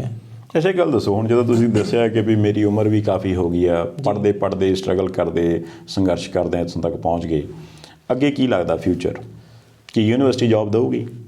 ਦੇਖੋ, ਮੇਰੀ ਤਾਂ ਹੁਣ 46-47 ਸਾਲ ਦੀ ਏਜ ਹੋ ਗਈ ਹੈ ਔਰ ਸਾਰੀ ਉਮਰ ਮੈਂ ਸੰਘਰਸ਼ ਹੀ ਕਰਦੀ ਰਹੀ ਕਿ ਨਹੀਂ, ਔਰ ਮੈਨੂੰ ਲੱਗਦਾ ਹੁਣ ਤਾਂ ਮੈਨੂੰ ਇਹੀ ਪਸੰਦ ਹੈ, ਮੈਂ ਸੰਘਰਸ਼ ਕਰਨਾ ਹੈ। ਔਰ ਮੈਂ ਆਪਣੇ ਵਾਸਤੇ ਸੰਘਰਸ਼ ਨਹੀਂ ਕਰ ਰਹੀ ਹਾਂ, ਇਹ ਮੈਂ ਫਿਊਚਰ ਜਨਰੇਸ਼ਨ ਹੈ, ਜਿਹੜੇ ਟਰਾਂਸ ਬੱਚੇ ਹੁਣ ਸਕੂਲਾਂ 'ਚ ਕਾਲਜ 'ਚ ਪੜ੍ਹ ਰਹੇ ਆ, ਉਹਨਾਂ ਦੇ ਵਾਸਤੇ ਦਰਵਾਜ਼ਾ ਖੋਲ੍ਹ ਦਿਆ। ਕਿਉਂਕਿ ਹਜੇ ਤੱਕ ਲੋਕ ਇਹ ਸੋਚ ਰਹੇ ਕਿ ਦਰਵਾਜ਼ਾ ਕੌਣ ਖੋਲ੍ਹੇਗਾ, ਇੰਨੀ ਹਿੰਮਤ ਨਹੀਂ ਸੀਗੀ। ਲੋਕ ਸੋਚਦੇ ਪਤਾ ਨਹੀਂ ਡਿਸਕ੍ਰਿਮੀਨੇਸ਼ਨ ਹੋਗਾ, ਸਾਨੂੰ ਮਾਰ ਪਿਟਾਈ ਹੋਏਗੀ, ਤੇ ਹਿੰਮਤ ਨਹੀਂ ਹੋ ਰਹੀ ਸੀ ਲੋਕਾਂ ਨੂੰ। ਕਿ ਫਿਰ ਮੈਂ 2016 'ਚ ਪੰਜਾਬ ਯੂਨੀਵਰਸਿਟੀ ਪਹਿਲਾ ਟ੍ਰਾਂਸਜੈਂਡਰ ਸਟੂਡੈਂਟ ਹੋਣ ਕਰਕੇ ਮੈਂ ਐਡਮਿਸ਼ਨ ਲਿੱਤੀ। ਉਸ ਤੋਂ ਬਾਅਦ ਮੈਂ ਫਿਰ ਰਿਫਾਰਮਸ ਕਰਨੇ ਸ਼ੁਰੂ ਕਰਤੇ। ਮੈਂ ਡਿਮਾਂਡ ਲੈਟਰ ਉੱਪਰ ਦਿੰਦੀ ਗਈ ਤੇ ਉਹ ਸਾਰੇ ਇੰਪਲੀਮੈਂਟ ਵੀ ਹੁੰਦੇ ਗਏ। ਹੁਣ ਇਸ ਸਾਲ ਅਸੀਂ 5 ਸਟੂਡੈਂਟ ਉੱਥੇ। ਅੱਛਾ ਜੀ, ਪੰਜਾਬ ਯੂਨੀਵਰਸਿਟੀ 'ਚ। ਤੇ ਨੈਕਸਟ ਈਅਰ ਹੁਣ ਹੋਰ ਵੀ 10 ਬੱਚੇ ਹੋਰ ਤਿਆਰ ਹੈ ਤੇ ਇਹ ਵੱਧਦੀ ਜਾਏਗੀ की तादाद। ਮੈਨੂੰ ਲੱਗਦਾ ਕਿ ਹੁਣ ਆਉਣ ਵਾਲੇ ਟਾਈਮ 'ਚ ਦੇਖੋ ਤੁਸੀਂ ਟਰਾਂਸਜੈਂਡਰ ਇਕੁਅਲੀ ਸਾਰੇ ਜਗ੍ਹਾ ਦਿਖਾਈ ਦੇਣਗੇ। ਪੰਜਾਬ 'ਚ ਵੀ ਮੈਂ ਚਾਹੁੰਦੀ ਪੰਜਾਬ ਗਵਰਨਮੈਂਟ ਨੂੰ ਮੇਰੀ ਰਿਕੁਐਸਟ ਹੈ ਕਿ ਉਹ ਟਰਾਂਸਜੈਂਡਰ ਵੈਲਫੇਅਰ ਬੋਰਡ ਬਣਾਏ ਜਿੰਨੀ ਜਲਦੀ ਹੋ ਸਕਦੇ, ਔਰ ਬੋਰਡ ਵਿੱਚ ਜ਼ਿਆਦਾ ਤੋਂ ਜ਼ਿਆਦਾ ਮੈਜੋਰਿਟੀ ਕਿੰਨਰਾਂ ਦੀ ਰੱਖਣ ਤਾਂ ਕਿ ਉਹ ਆਪਣੀ ਪਾਲਿਸੀ ਖੁਦ ਬਣਾਉਣ ਤੇ ਆਪਣੇ ਵਾਸਤੇ ਆਪਣੀ ਸਕੀਮਸ ਗਵਰਨਮੈਂਟ ਨੂੰ ਕਹਿਣ ਵੀ ਸਾਡੇ ਇਹ ਪ੍ਰੋਬਲਮ ਹੈ। ਇੱਕ ਪਲੇਟਫਾਰਮ 'ਚ ਸਾਰੇ ਡਿਪਾਰਟਮੈਂਟ ਦੇ ਵੀ ਲੋਕ ਉੱਥੇ ਆਉਣ, ਉਹ ਮੈਂਬਰ ਬਣਨ ਤਾਂ ਕਿ ਸਾਰਿਆਂ ਨੂੰ ਹਿਦਾਇਤ ਦਿੱਤੀ ਜਾਵੇ ਇਹ ਸਾਡੀ ਪ੍ਰੋਬਲਮਸ ਹੈ ਔਰ ਜੌਬਸ ਓਪਰਚੁਨਿਟੀ ਦਿੱਤੀ ਜਾਵੇ। ਮੇਰਾ ਤਾਂ ਫਿਊਚਰ ਇਹ ਹੈ ਕਿ ਜੇ ਮੇਰਾ ਏਮ ਹੈ ਉਹ ਮੈਂ ਚਾਹੁੰਦੀ ਹਾਂ ਕਿ ਸਾਡੇ ਟਰਾਂਸਜੈਂਡਰ ਵਿੱਚ ਸਾਰੇ ਲੋਕ ਪੜ੍ਹ ਲਿਖ ਕੇ ਅੱਗੇ ਆਉਣ ਔਰ IAS ਆਫਿਸਰ ਬਣਨ, IPS ਬਣਨ।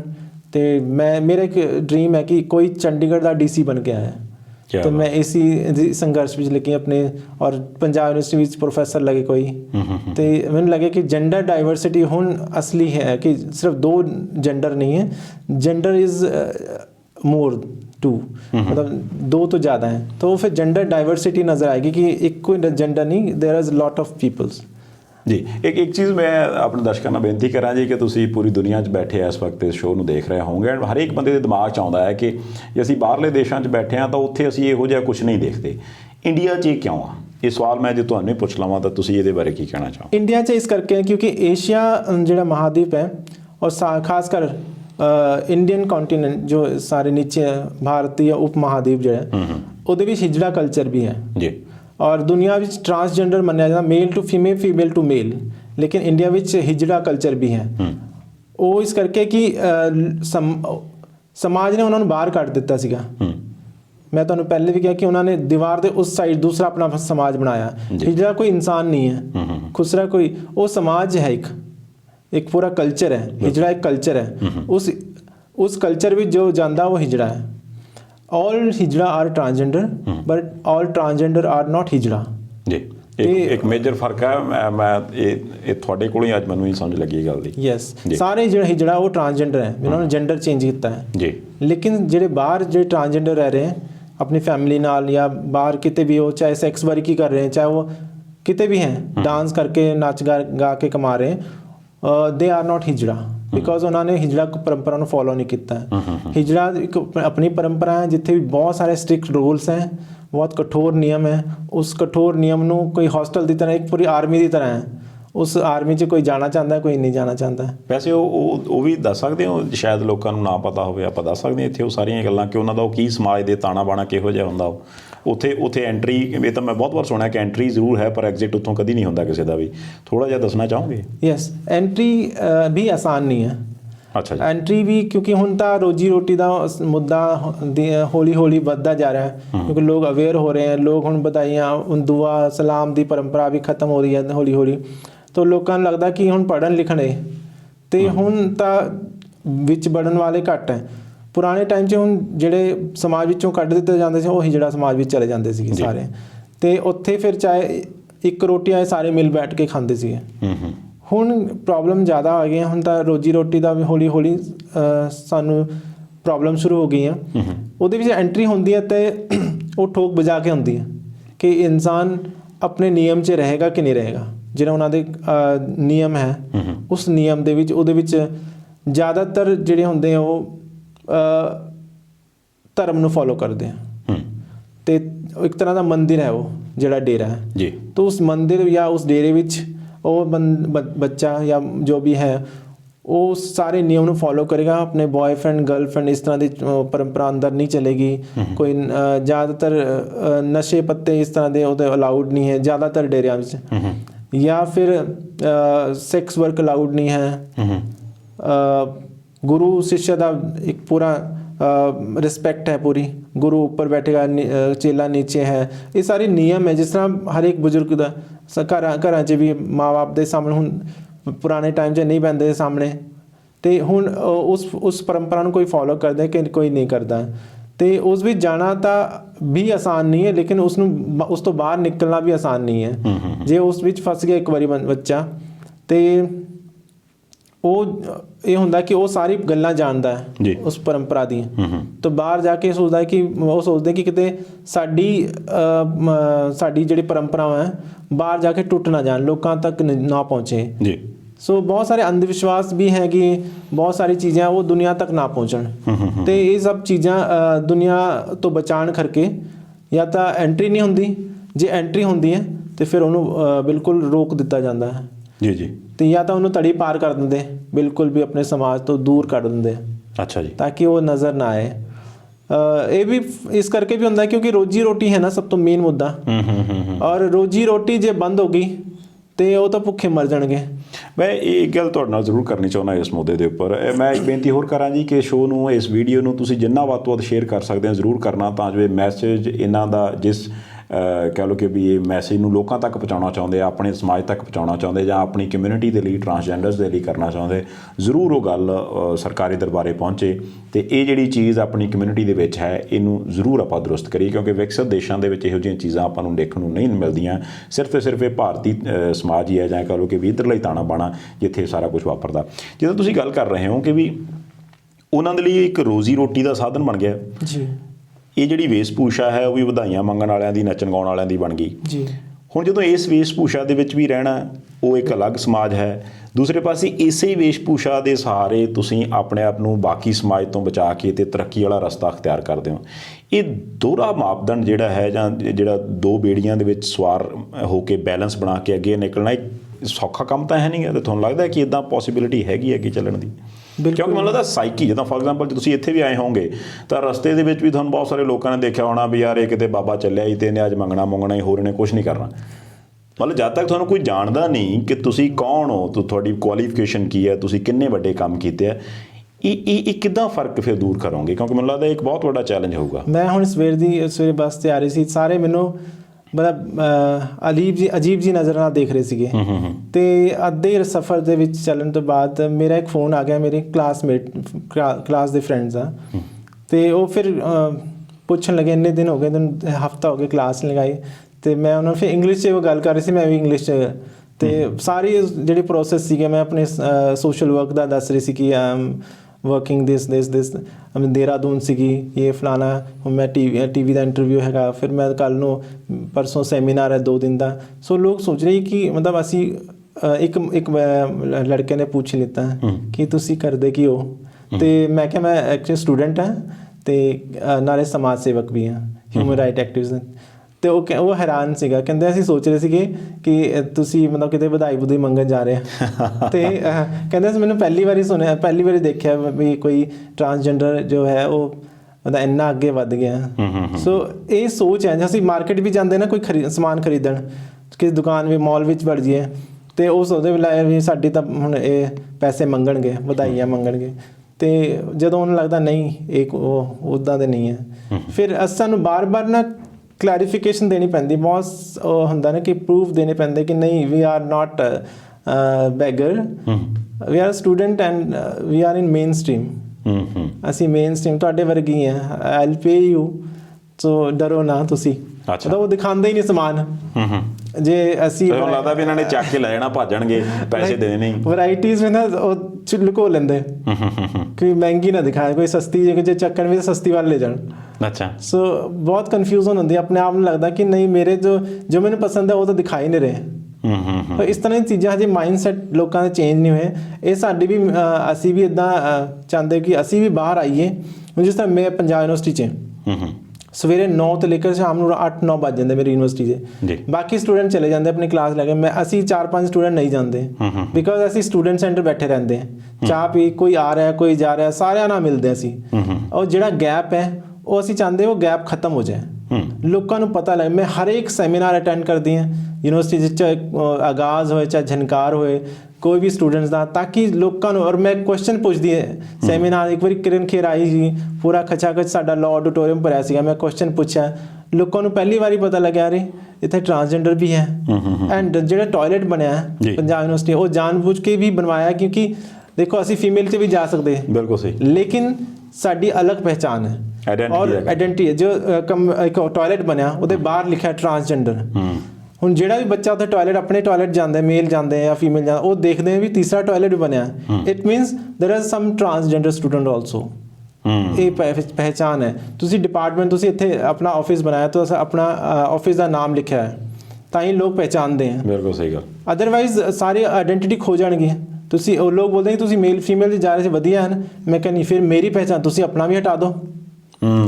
ਜੈਂਡਰ ਨਿਊਟਰਲ ਵਾਸ਼ਰੂਮ ਬਣਾ ਲਓ। ਜੀ ਜੀ। ਜਦੋਂ ਜੈਂਡਰ ਨਿਊਟਰਲ ਵਾਸ਼ਰੂਮ ਦੀ ਗੱਲ ਆਉਂਦੀ, ਜਿਵੇਂ ਅਸੀਂ ਘਰਾਂ 'ਚ ਯੂਜ਼ ਕਰਦੇ ਹਾਂ ਇੱਕੋ ਹੀ ਵਾਸ਼ਰੂਮ, ਤੇ ਫੀਮੇਲ ਕਹਿੰਦੇ ਨਹੀਂ ਮੇਲ ਸਾਨੂੰ ਤੰਗ ਕਰਨਗੇ, ਤੇ ਇਸੇ ਤਰ੍ਹਾਂ ਫਿਰ ਸਾਨੂੰ ਵੀ ਤਾਂ ਤੰਗ ਕਰਦੇ ਹੀ ਹੈ ਨਾ। ਜੇ ਤੁਸੀਂ ਆਪਣਾ ਟਾਇਲਟ ਅਲੱਗ ਬਣਵਾ ਲਿਆ, ਸਾਡੀ ਵਾਰੀ ਕੀ ਹੁੰਦਾ, ਸਾਨੂੰ ਵੀ ਤਾਂ ਹੁੰਦੀ ਪ੍ਰੋਬਲਮ। ਮੈਂ ਧਨੰਜੇ ਜੀ, ਨਰਿੰਦਰ ਸ਼ਰਮਾ ਜੀ ਅਮਰੀਕਾ ਤੋਂ ਕਹਿ ਰਿਹਾ ਕਿ ਤੁਹਾਨੂੰ ਸਲਾਮ ਹੈ ਧਨੰਜੇ ਜੀ, ਪਰ ਲਾਹਨਤ ਹੈ ਸਮਾਜ 'ਤੇ, ਬਹੁਤ ਦੁੱਖ ਝੱਲਿਆ ਤੁਸੀਂ। ਬਲਬੀਰ ਸਿੰਘ ਪਰਮਾਰ ਜੀ ਕਹਿੰਦੇ ਕਿ ਇੱਕ ਪਾਸੇ ਭਾਰਤ ਦੇ ਬਹੁਤ ਸਾਰੇ ਸੂਬਿਆਂ 'ਚ ਕਿੰਨਰ ਰਾਜਨੀਤੀ ਚਾਉਣ ਲਈ ਯਤਨਸ਼ੀਲ ਨੇ, ਕੰਮ ਵੀ ਕਰ ਰਹੇ, ਪਰ ਦੂਸਰੇ ਪਾਸੇ ਜਿਹੜੇ ਉਹਨਾਂ ਦੇ ਨਾਲ ਬਹੁਤ ਸਾਰਾ ਧੱਕਾ ਵੀ ਹੋ ਰਿਹਾ ਹੈ। ਹਰਵੀਰ ਸਿੰਘ ਟੋਰਾਂਟੋ ਤੋਂ ਕਹਿ ਰਹੇ ਵਿਕਸਿਤ ਦੇਸ਼ਾਂ 'ਚ ਕਿੰਨਰਾਂ ਦੀ ਜ਼ਿੰਦਗੀ ਨੂੰ ਕਿਵੇਂ ਦੇਖਦੇ ਹੋ ਤੁਸੀਂ? ਵਿਕਸਿਤ ਜੀ, ਲਾਸਟ ਈਅਰ ਮੈਂ ਹਾਲੈਂਡ 'ਚ ਸੀਗੀ, ਫਰਾਂਸ, ਜਰਮਨੀ 'ਚ, ਤੇ ਦੇਖੋ डिस्क्रिमिनेशन हर जगह होता है पूरी दुनिया च, होमोफोबिक या ट्रांसफोबिक हर जगह है, लेकिन दे हैव स्ट्रिक्ट लॉ, ਉਹਨਾਂ ਦੇ ਕਾਨੂੰਨ ਹੈ ਔਰ ਕਾਨੂੰਨ ਨੂੰ ਲੋਕ ਫੋਲੋ ਵੀ ਕਰਦੇ, ਉਹਨਾਂ ਨੂੰ ਮੰਨਦੇ ਵੀ ਹੈ। ਇੱਥੇ ਤਾਂ ਸਾਡੀ ਕਾਨੂੰਨ ਦੀ ਬੁੱਕ ਹੀ ਬਹੁਤ ਵੱਡੀ ਹੈ ਔਰ ਕਾਨੂੰਨ ਦੇ ਨਾ ਮੰਨਣ ਵਾਲਿਆਂ ਦੀ ਤਾਂ ਤਾਦਾਦ ਹੀ ਬਹੁਤ ਜ਼ਿਆਦਾ ਹੈ। But I am very optimistic, मैं आशावादी हूँ, क्योंकि देखो इंडिया दुनिया देशों से अलग क्यों है। एक गल तो मैं जो देखी है 1950 ਤੋਂ लेकर 90 ਦੇ ਦਸ਼ਕ ਤੱਕ ਅਮਰੀਕਾ 'ਚ ਫੈਮਿਨਿਜ਼ਮ ਜਿਹੜੇ LGBT ਮੂਵਮੈਂਟ ਚੱਲਿਆ ਔਰ ਇੰਨੇ ਸਾਲ ਲੱਗੇ ਉਹਨਾਂ ਨੂੰ ਆਪਣੇ ਆਪ ਨੂੰ ਇਕੁਅਲ ਕਰਵਾਉਣ ਵਾਸਤੇ। ਇੰਡੀਆ 'ਚ 2000 'ਚ ਸ਼ੁਰੂ ਹੋਇਆ, 90s ਵਿੱਚ ਐਂਡ 2000 ਵਿੱਚ ਸ਼ੁਰੂ ਹੋਇਆ, 94 ਤੋਂ ਕਹਿ ਲਓ ਜਦੋਂ ਵੋਟਿੰਗ ਦੀ ਗੱਲ ਹੋਈ ਸੀ। ਅੱਜ ਦੇਖੋ ਸਮਾਜ ਵਿੱਚ ਪੂਰਾ ਬਰਾਬਰ ਅਸੀਂ ਗੱਲ ਕਰ ਰਹੇ ਹਾਂ। ਮੈਂ ਯੂਨੀਵਰਸਿਟੀ ਦਾ ਸਟੂਡੈਂਟ ਹਾਂ ਤੇ ਮਤਲਬ ਇਹ ਸੋਚੋ ਕਿ ਪ੍ਰਗਤੀ ਹੈ ਨਾ, ਡਿਵੈਲਪਮੈਂਟ ਹੈ। मैं सोचती हूँ कि इंडिया के लोग ज़्यादा एक्सेप्टेबल है, लेकिन ਪ੍ਰੋਬਲਮ ਇਹ ਹੈ ਕਿ ਸਾਨੂੰ ਅਵੇਅਰਨੈਸ ਨਹੀਂ ਹੈ, ਦੱਸਣਾ ਪਏਗਾ ਉਹਨਾਂ ਨੂੰ। Yes, and it is my duty, transgender community the we duty ਹੈ। ਮੈਂ ਸਾਰੇ ਸਮਾਜ ਨੂੰ, ਆਪਣੇ ਕਿੰਨਰ ਸਮਾਜ ਨੂੰ ਵੀ ਜਾਂ LGBT ਕਮਿਊਨਿਟੀ ਨੂੰ ਵੀ ਕਹਿੰਦੀ ਕਿ ਉਹ ਬਾਹਰ ਆ ਕੇ ਆਪਣੇ ਵਜੂਦ ਵਾਸਤੇ ਲੜਨ, ਆਪਣੀ ਆਇਡੈਂਟੀਟੀ ਵਾਸਤੇ ਲੜਨ, ਤੇ ਪਰਦੇ ਦੇ ਪਿੱਛੇ ਰਹਿ ਕੇ ਕਦੀ ਲੜਾਈ ਨਹੀਂ ਲੜੀ ਜਾਂਦੀ। ਪਰਦੇ ਦੇ ਬਾਹਰ ਆਉਣਾ ਪੈਂਦਾ। ਜਦੋਂ ਨਾਟਕ ਸ਼ੁਰੂ ਹੁੰਦਾ ਹੈ, ਲੋਕ ਜਦ ਤੱਕ ਪਰਦਾ ਬੰਦ ਹੁੰਦਾ ਹੈ ਤਾਂ ਲੋਕਾਂ ਦੀ ਕਿਉਰਿਓਸਿਟੀ ਹੁੰਦੀ ਹੈ ਕਿ ਪਤਾ ਨਹੀਂ ਕੀ ਸ਼ੁਰੂ ਹੋਣੇ ਵਾਲਾ, ਪਤਾ ਨਹੀਂ ਕੀ ਸ਼ੁਰੂ ਹੋਣ ਵਾਲਾ ਹੈ। ਜਦ ਨਾਟਕ ਖਤਮ ਹੋ ਜਾਂਦਾ, ਸਾਹਮਣੇ ਸਾਰੇ ਕਿਰਦਾਰ ਹੁੰਦੇ ਹਨ, ਲੋਕਾਂ ਨੂੰ ਲੱਗਦਾ ਅੱਛਾ ਬਹੁਤ ਵਧੀਆ ਸੀਗਾ, ਬਹੁਤ ਵਧੀਆ ਸੀਗਾ। ਸੋ ਸਾਨੂੰ ਅੱਛਾ ਬੁਰਾ ਸਾਬਿਤ ਕਰਨ ਨੂੰ ਸਾਨੂੰ ਬਾਹਰ ਆਉਣਾ ਪੈਣਾ, ਦੱਸਣਾ ਪੈਣਾ। ਯੈਸ। ਐਡਮਿੰਟਨ ਤੋਂ ਸਨਮੁਖ ਸਿੰਘ ਬੈਂਸ ਜੀ ਕਹਿੰਦੇ ਕਿ ਵਿਤਕਰਾ ਬਹੁਤ ਮੰਦਭਾਗਾ ਹੈ, ਅਜਿਹਾ ਕਿਸੇ ਦੇ ਘਰ ਵੀ ਬੱਚਾ ਪੈਦਾ ਹੋ ਸਕਦਾ। ਅਜੀਤ ਕੌਰ ਜੀ ਸਰੀ ਤੋਂ ਕਹਿੰਦੇ ਵੀ ਤੁਹਾਡੇ ਹੌਸਲੇ ਨੂੰ ਸਲਾਮ ਹੈ, ਹਰੇਕ ਨੂੰ ਪੜ੍ਹਾਈ ਤੇ ਸਮਾਜ 'ਚ ਬਰਾਬਰੀ ਦਾ ਹੱਕ ਹੋਣਾ ਚਾਹੀਦਾ। ਸ਼ੁਕਰੀਆ। ਅੱਛਾ, ਇੱਕ ਚੀਜ਼ ਦੱਸੋ, ਆਪਣੇ ਕੋਲੇ ਆਖਰੀ 5-10 ਮਿੰਟ ਬਚੇ ਨੇ, ਇਹ ਸਾਰੀ ਸਟਰਗਲ ਦੇ ਦੌਰਾਨ ਕੋਈ ਐਸੀ ਚੀਜ਼ ਜਿਹੜੀ ਵਾਰ-ਵਾਰ ਤੁਹਾਡੇ ਜ਼ਿਹਨ ਦੇ ਵਿੱਚ ਆਉਂਦੀ ਹੈ, ਜਿਹੜੀ ਜਿੱਦਾਂ ਹਰ ਦੂਜੇ ਤੀਜੇ ਦਿਨ ਜਾਂ ਹਰ ਰੋਜ਼ ਹੀ ਤੁਹਾਡੇ ਜ਼ਿਹਨ ਦੇ ਵਿੱਚ ਉਹ ਵਿਚਾਰ, ਉਹ ਕਹਾਣੀ ਨਿਕਲਦੀ ਨਾ ਹੋਵੇ? ਅੱਜ ਸਾਡੇ ਨਾਲ ਸ਼ੇਅਰ ਜ਼ਰੂਰ ਕਰੋ। ਮੇਰੇ ਵਾਸਤੇ ਉਹੀ ਜਿਹੜੇ ਮੇਰੇ ਬਚਪਨ ਦੇ ਦਿਨ ਸੀਗੇ ਔਰ ਮੇਰੀ ਜਵਾਨੀ ਦੇ ਜੀ, ਜਿਸ ਦੇ ਵਿੱਚ ਮੈਂ ਬਹੁਤ ਕੁਝ ਕਰ ਸਕਦਾ। ਮੈਂ ਅੱਜ IAS ਆਫਿਸਰ ਬਣੀ ਹੁੰਦੀ ਕਿਉਂਕਿ ਮੈਂ ਯੂਨੀਵਰਸਿਟੀ ਟੌਪ ਕੀਤਾ ਸੀਗਾ, ਅਤੇ ਮੈਂ ਹਿਸਟਰੀ 'ਚ ਬਹੁਤ ਮਤਲਬ ਮੈਨੂੰ ਬਹੁਤ ਪਸੰਦ ਸੀਗੀ ਹਿਸਟਰੀ, ਅਤੇ ਮੈਂ IAS ਦਾ ਉਸ ਟਾਈਮ ਸੋਚ ਵੀ ਲਿਆ ਸੀ ਕਿ ਮੈਂ IAS ਦਾ ਐਗਜ਼ਾਮ ਦਊਂਗੀ। ਔਰ ਮੈਨੂੰ ਬਾਰ-ਬਾਰ ਉਹੀ ਹੁਣ ਬਾਰ-ਬਾਰ ਦਿਮਾਗ 'ਚ ਆਉਂਦਾ। ਹੁਣ ਮੈਂ ਯੂਨੀਵਰਸਿਟੀ 'ਚ ਹਾਂ ਔਰ ਮੈਨੂੰ ਪੁਰਾਣੇ ਦਿਨ ਸਾਰੇ ਯਾਦ ਆਉਂਦੇ ਇਸ ਯੂਨੀਵਰਸਿਟੀ 'ਚ। ਜਦੋਂ ਮੈਂ ਡਿਪਾਰਟਮੈਂਟ ਜਾਂਦੀ, ਹਿਸਟਰੀ ਡਿਪਾਰਟਮੈਂਟ, ਮੈਨੂੰ ਲੱਗਦਾ ਇੱਥੇ ਹੀ ਸੀਗੀ ਮੈਂ ਪਹਿਲੇ, ਕਿੰਨੇ ਸਾਲ ਹੋ ਗਏ, 93-94 ਦੀ ਗੱਲ ਹੈ, ਅਤੇ ਮੈਨੂੰ ਲੱਗਦਾ ਅੱਜ ਦੀ ਗੱਲ ਹੋਏਗੀ। ਫਿਰ ਲਾਅ ਡਿਪਾਰਟਮੈਂਟ ਜਾਂਦੀ ਹੈ, ਉੱਥੇ ਵੀ, ਬਟ ਮੈਨੂੰ ਫਖਰ ਵੀ ਹੁੰਦਾ, ਮੈਨੂੰ ਗਰਵ ਵੀ ਹੈ ਕਿ ਜਿਸ ਯੂਨੀਵਰਸਿਟੀ 'ਚ ਮੈਨੂੰ ਕੱਢਿਆ ਗਿਆ, ਅੱਜ ਮੈਂ ਫਿਰ ਉਸੀ ਜਗ੍ਹਾ ਆਪਣਾ ਮੁਕਾਮ ਬਣਾ ਲਿਆ। ਐਂਡ ਮੈਨੂੰ ਸਾਰੇ ਸਲਾਮ ਕਰਦੇ, ਮੈਨੂੰ ਸਾਰਾ ਮਿਲਣ ਦੀ ਕੋਸ਼ਿਸ਼ ਕਰਤੇ ਹੈ। ਕੋਈ ਗੱਲ ਨਹੀਂ ਰਾਜਾ ਜੀ, ਤੁਸੀਂ ਦੱਸੋ ਪਲੀਜ਼। ਇਹ ਠੀਕ ਹੈ, ਇਹ ਦਰਦ ਤਾਂ ਹੈ, ਪਰ ਦੇਖੋ ਗੱਲ ਇਹ ਹੈ ਕਿ ਤੁਹਾਨੂੰ ਸਲੂਟ ਕਰਨਾ ਬਣਦਾ, ਕਿਉਂਕਿ ਜੇ ਤੁਸੀਂ ਇਹ ਚੀਜ਼ ਨਾ ਕਰਦੇ ਤਾਂ ਸ਼ਾਇਦ ਤੁਸੀਂ ਵੀ, ਜਿੱਦਾਂ ਮੇਰਾ ਖਿਆਲ ਕਈ ਸਦੀਆਂ ਤੋਂ ਤੁਸੀਂ ਪੜ੍ਹਿਆ ਕਿ ਵੇਦਾਂ ਪੁਰਾਣਾਂ ਦੇ ਵਿੱਚ ਵੀ ਇਹ ਜ਼ਿਕਰ ਆਉਂਦਾ, ਉਸੇ ਤਰ੍ਹਾਂ ਹੀ ਇਹ ਜਿਹੜੀ ਕਮਿਊਨਿਟੀ, ਜਿਹੜਾ ਸਮਾਜ ਹੈ, ਉਹ ਪਿੱਛੇ ਧੱਕਿਆ ਜਾਂਦਾ। ਆਮ ਲੋਕ ਆਪਣੀ ਕਮਿਊਨਿਟੀ ਦੇ ਵਿੱਚ ਉਹਨਾਂ ਨੂੰ ਜਗ੍ਹਾ ਨਾ ਦਿੰਦੇ। ਪਰ ਤੁਸੀਂ ਖੁਸ਼ ਹੋ ਨਾ ਕਿ ਤੁਸੀਂ ਪਹਿਲਾਂ ਇਕੱਲੇ ਤੁਰੇ ਸੀ, ਫਿਰ 4-5 ਲੋਕਾਂ ਦਾ ਕਾਫਲਾ ਬਣਿਆ, ਅਤੇ ਹੁਣ ਤੁਸੀਂ ਖੁਦ ਕਹਿੰਦੇ ਹੋ ਕਿ ਇਹ ਕਾਫਲਾ ਦਿਨੋਂ ਦਿਨ ਵੱਡਾ ਹੁੰਦਾ ਜਾ ਰਿਹਾ। ਯੈਸ, ਮੈਨੂੰ ਹੁਣ ਕਿ ਮੈਂ 2013 ਤੋਂ ਸ਼ੁਰੂ ਕੀਤੇ ਪ੍ਰਾਈਡ ਵਾਕ, ਗਰਵ ਉਤਸਵ ਮਨਾਉਣਾ ਸ਼ੁਰੂ ਕਰਤਾ ਸੀਗਾ ਕਿ ਉਸ ਟਾਈਮ ਮੈਂ ਐਡਮਿਸ਼ਨ ਨਾ ਤਾਂ ਨਾਲਸਾ ਜਜਮੈਂਟ, ਸੁਪਰੀਮ ਕੋਰਟ ਦੀ ਜਜਮੈਂਟ ਆਈ ਸੀ, ਲੇਕਿਨ ਮੈਂ ਸੋਚ ਰਿਹਾ ਸੀ ਕਿ ਮੈਂ ਹੁਣ ਆਊਟ ਹੋਣਾ ਹੈ, ਬਹੁਤ ਹੋ ਗਿਆ, ਔਰ ਮੈਂ ਗਰਵ ਉਤਸਵ ਮਨਾਉਣਾ ਸ਼ੁਰੂ ਕਰ ਦਿੱਤਾ ਪੰਜਾਬ ਯੂਨੀਵਰਸਿਟੀ ਵਿੱਚ ਹੀ, ਔਰ ਇੱਕ ਇੰਨਾ ਵੱਡਾ ਫੈਸਟੀਵਲ ਬਣ ਗਿਆ। ਅੱਜ 6 ਸਾਲ ਹੋਣ ਵਾਲੇ ਹੈ।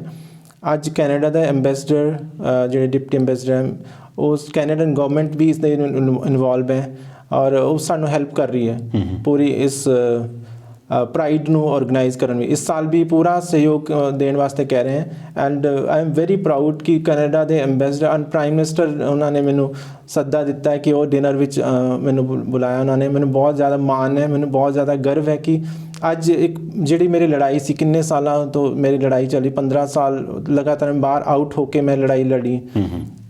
ਕੁਝ ਸਾਲ ਮੈਂ ਹਿਡਨ ਹੋ ਕੇ ਲੜੀ, ਲੇਕਿਨ 2013 'ਚ ਮੈਂ ਆਊਟ ਹੋ ਗਈ ਸੀਗੀ। ਅਤੇ ਉਹ ਲੜਾਈ ਜਿਸ ਪੰਜਾਬ ਯੂਨੀਵਰਸਿਟੀ ਨੇ ਮੈਨੂੰ 2013 'ਚ ਕਿਹਾ ਸੀ, ਸੱਚ kind of activity should not allowed in educational institution, ਅੱਜ ਉਹੀ ਯੂਨੀਵਰਸਿਟੀ ਹੈ ਜਿੱਥੇ ਮੈਨੂੰ ਕਹਿ ਰਹੇ ਕਿ ਤੁਹਾਨੂੰ ਹੈਲਪ ਦੀ ਜ਼ਰੂਰਤ ਨਹੀਂ ਹੈ ਕੋਈ ਕਿਸੇ ਚੀਜ਼ ਦੀ।